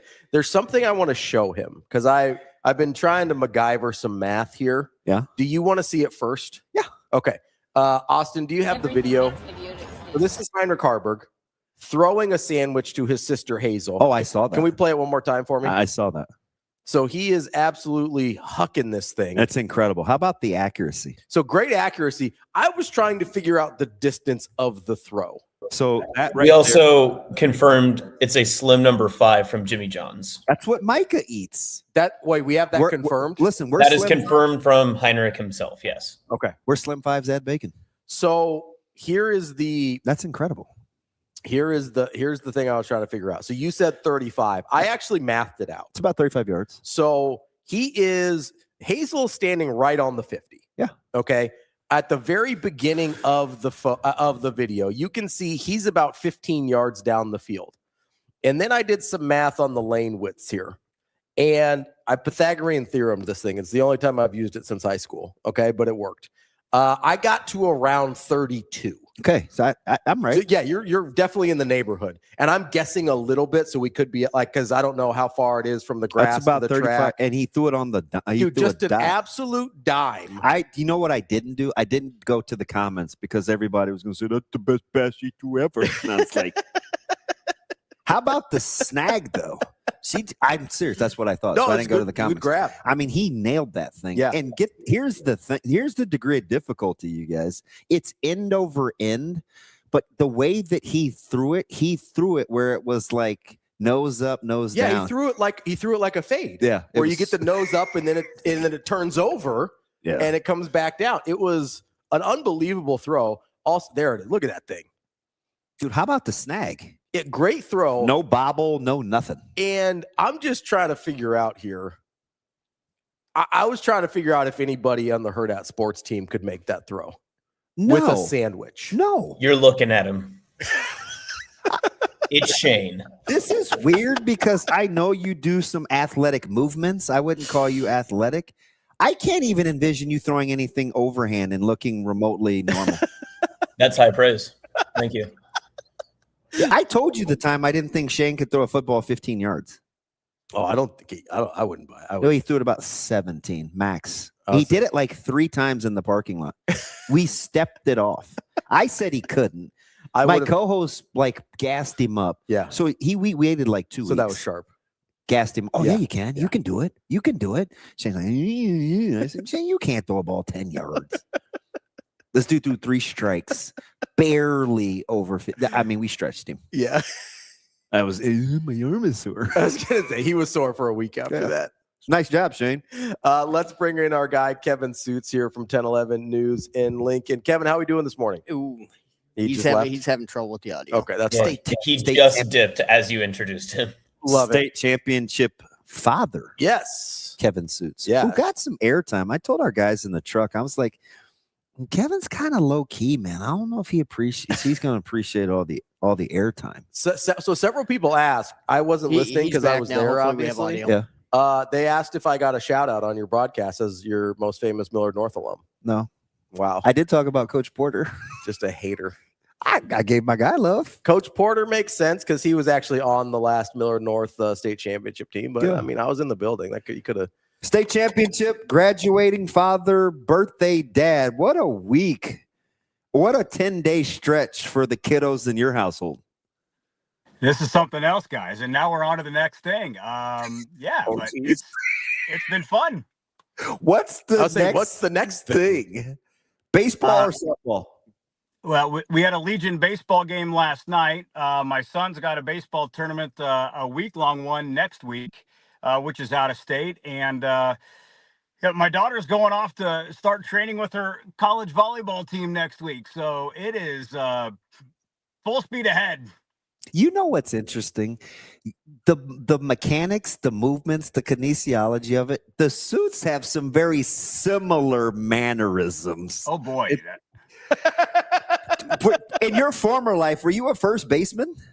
No, I don't know that I ever played first base in my life. I pitched. You guys my son pitches, but he's had some, his shoulder hasn't been great this year. So that's really the only, I think we'll kick it over to my wife and just say she's got the genes here.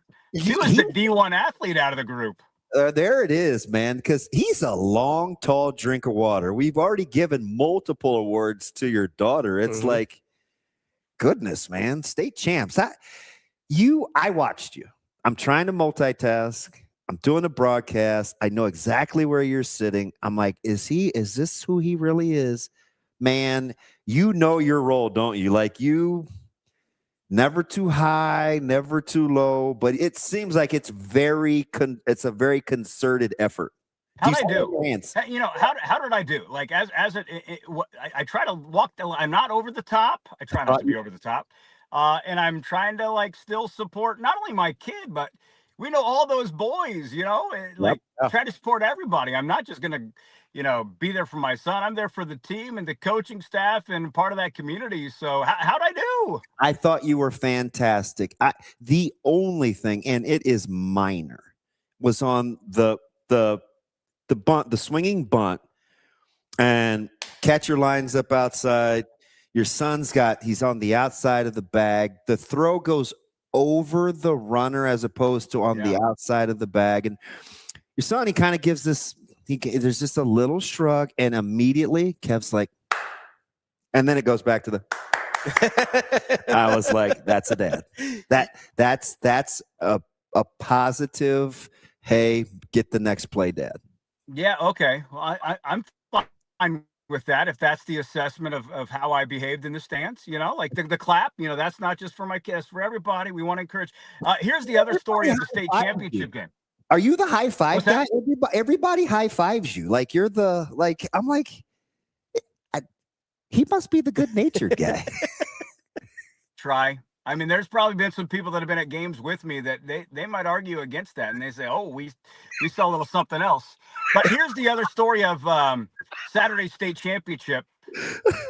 If you look closely, my phone was on my lap half of the game because it had the navigation pulled up from Werner Park to Burke Stadium. My daughter was running at state track on Saturday, scheduled to run at 2:10 p.m. So my son's game was at noon, and you're wondering, like, how much of the game can I see before we got to go?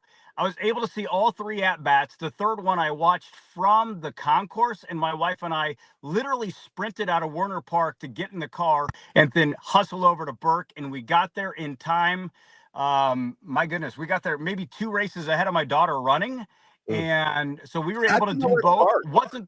I wasn't there for the end of the game in the dog pile, but I think that was the right call. Being able to watch Bella run at state track was pretty awesome, and her 4x1 relay broke the school record. They were awesome. They medaled, and I think that we played it right. I didn't know how we were going to do the day, and that delay, you know, state baseball moving from Friday to Saturday, when that announcement came in, and I didn't see it from the NSAA. I saw it from our coach first.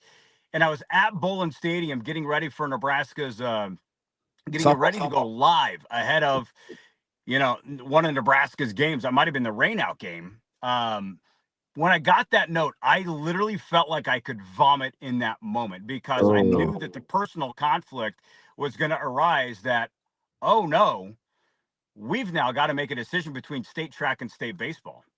Did you consider like splitting the parents up and trying to do both at the same time? That's probably what we would have done. Great question, Ravi. Now, here's the challenge.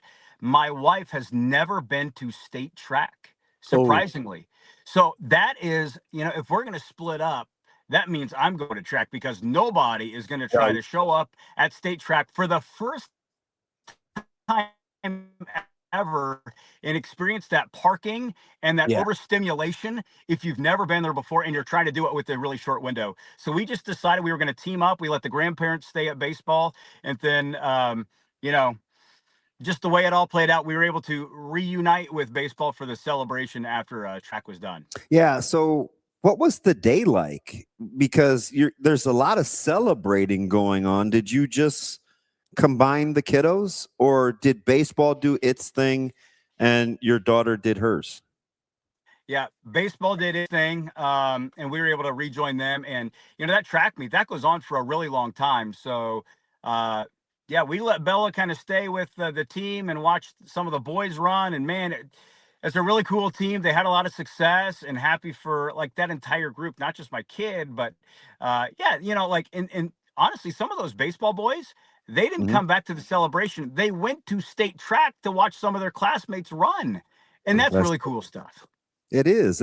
None of it is as cool as having a guy that couldn't read radar that needed that baseball team's help end up calling their baseball game. So it's like, oh my God, I'm so embarrassed. I'm the ding dong that didn't know how to read radar, but I'm going to know enough about baseball to do you justice. Like, this will be fun.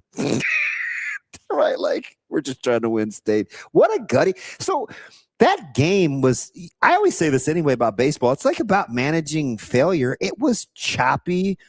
It was tough. You guys, both pitchers working extremely quick, not a ton of hits. Like, how are they explaining their emotions as they're trying to kind of grind through this? Mount Michael had been used to kind of that style. You guys hadn't hit it well all week. You just manufactured runs. Coach Ryan was as cool as a fan when we talked to him, even in game, man. What's going on real time with you guys thinking? Well, first off, on the topic of Coach Ryan, I think everybody gets a sense now after watching that game and seeing the interview afterwards. Like, everybody understands why the boys love him, right? Yep. He's a young guy. He's playful. He loves baseball, and like that's kind of the environment and the culture of the team, and that's good stuff. Honestly, am I surprised Lincoln Lutheran won a state baseball championship? Yeah. I think maybe some of the boys would feel the same way as well. They just pitched so incredibly well, and the competitiveness really kicked up after districts. You know, losing to Roncalli in the district final the way that it happened, and even the game before that in the regular season was against Auburn, and those were maybe two of the bigger clunkers of the season. And I think that the boys figured out, like, listen, we got to dig our heels in, and we're going to have to just grind games out and find ways. And, you know, if you're not hitting it the best, which was the case kind of late in the season and a couple of those losses, there's still ways we can win games. And it's just play clean in the field and pitch competitively and get in the box with 2 strikes and battle and battle and battle. And that's how they won a state championship with 1 hit. And, you know, tip of the cap to Braxton Glines. He was so incredible at the state tournament. Not only was he really good in the championship game against Mount Michael, he was awesome. That rain delay game on Monday night against Auburn, you know, he was going up against Sjuts, who's one of the best pitchers in the state and ranked 3rd in the state in strikeouts. He was able to outduel him. I think Glines over the course of the tournament, 13 innings pitched, 0 earned runs. That'll play. And we'll never have to worry about needing a pitch clock. I mean, he is towing the rubber and he's ready to go, man. He works extremely quick. Yeah, and really happy for him, too. I think I shared with you that, you know, he would have been Lincoln Lutheran's starting quarterback here this past season as a senior, but an injury didn't allow him to get on the field. So I don't want to say he was owed, you know, that end of his athletic career, but it's just a good, heartwarming story. Nobody's owed anything, but Braxton has worked really hard. He loves baseball, and he was one of the 2 undisputed leaders of that team, the other being Gavin Cornell, and you've got a pretty big group of underclassmen that really just followed their lead. They're 2 kids that love baseball, great kids, and so happy that they're able to end their career on top. And one of the great names in baseball, and Cruz Fiddler. Yeah, right. Cruz is a ball player. He's so fun to watch. Oh, see, I'm good. It shows, like, just the way he plays and moves, and I'm like, and he's got a great name. I mean, Cruz Fiddler. All right, Kevin. So how are we doing? Like work? We got softball. We've got baseball. Like, how are we doing work? That's a trick question because we're doing it the best we can. All right, that's a good answer. Would you care to elaborate, or should we just leave it at that? I think he froze. Oh, he froze. Okay. I was like, ooh. There you go. You're there. We're back. Oh, baby. Yep, there we go. Nebraska has not hosted a regional since 2008. It's been 18 years.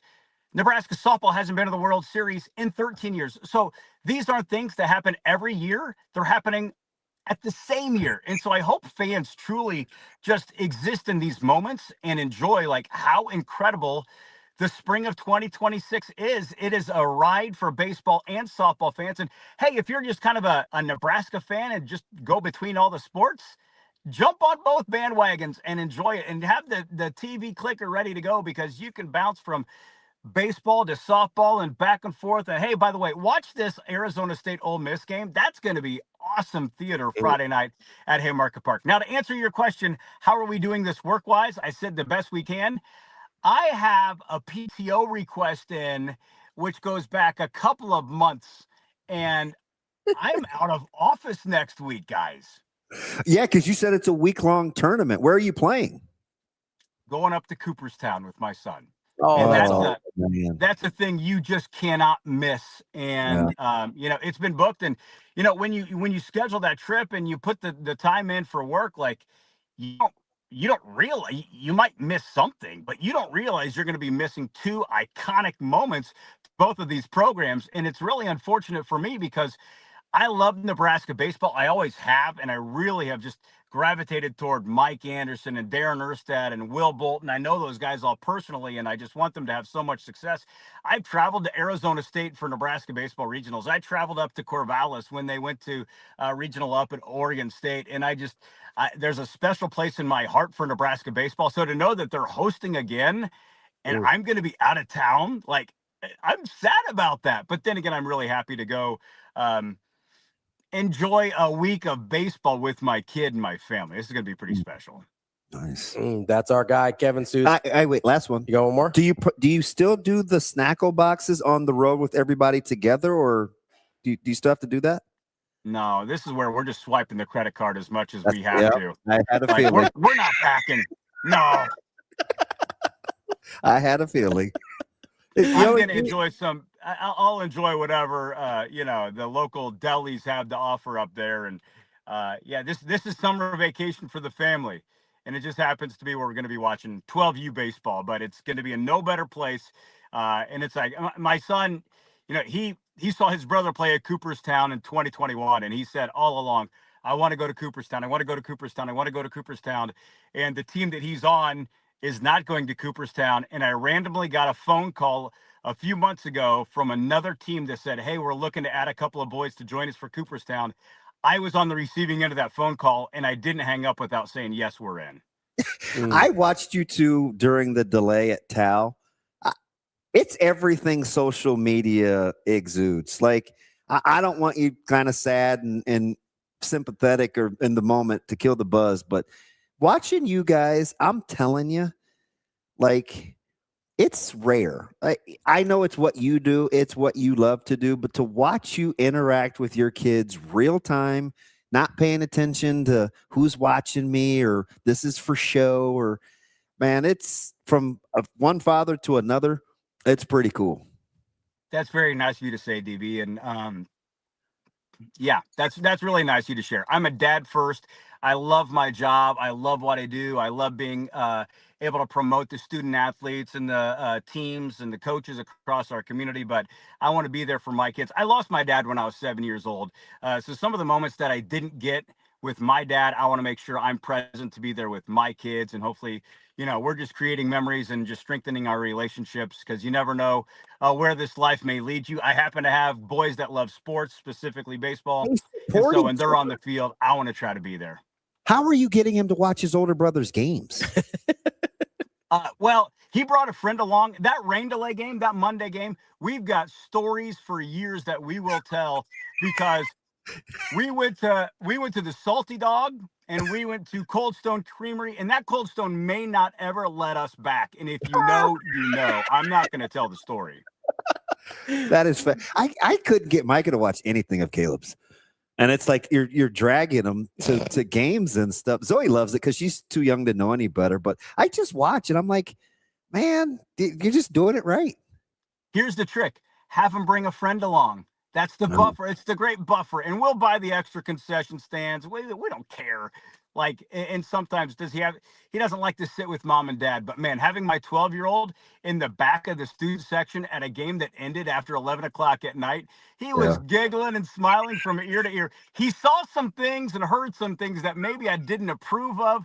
That's a part of those rain delay baseball games. You guys got a goldfish out of it for your crew. What a story. Whose idea was that? It was one of the students. Rain delay, went to a pet store, got a goldfish. And by the way, sad news, sad update. R.I.P. Goldfish. Wait, did you leave it with Coach Ryan? That's what we asked. We wanted him to be in. I don't know who took the goldfish and where it ended up, but I do know it got to see a state championship and not much after it. Oh. All right, Kevin. That is Kevin Sjuts, 1011 News in Lincoln. Kevin, appreciate the time as always. Enjoy Cooperstown. That'll be a great experience, and we'll talk to you soon. Safe travels, Thanks buddy. for having me on.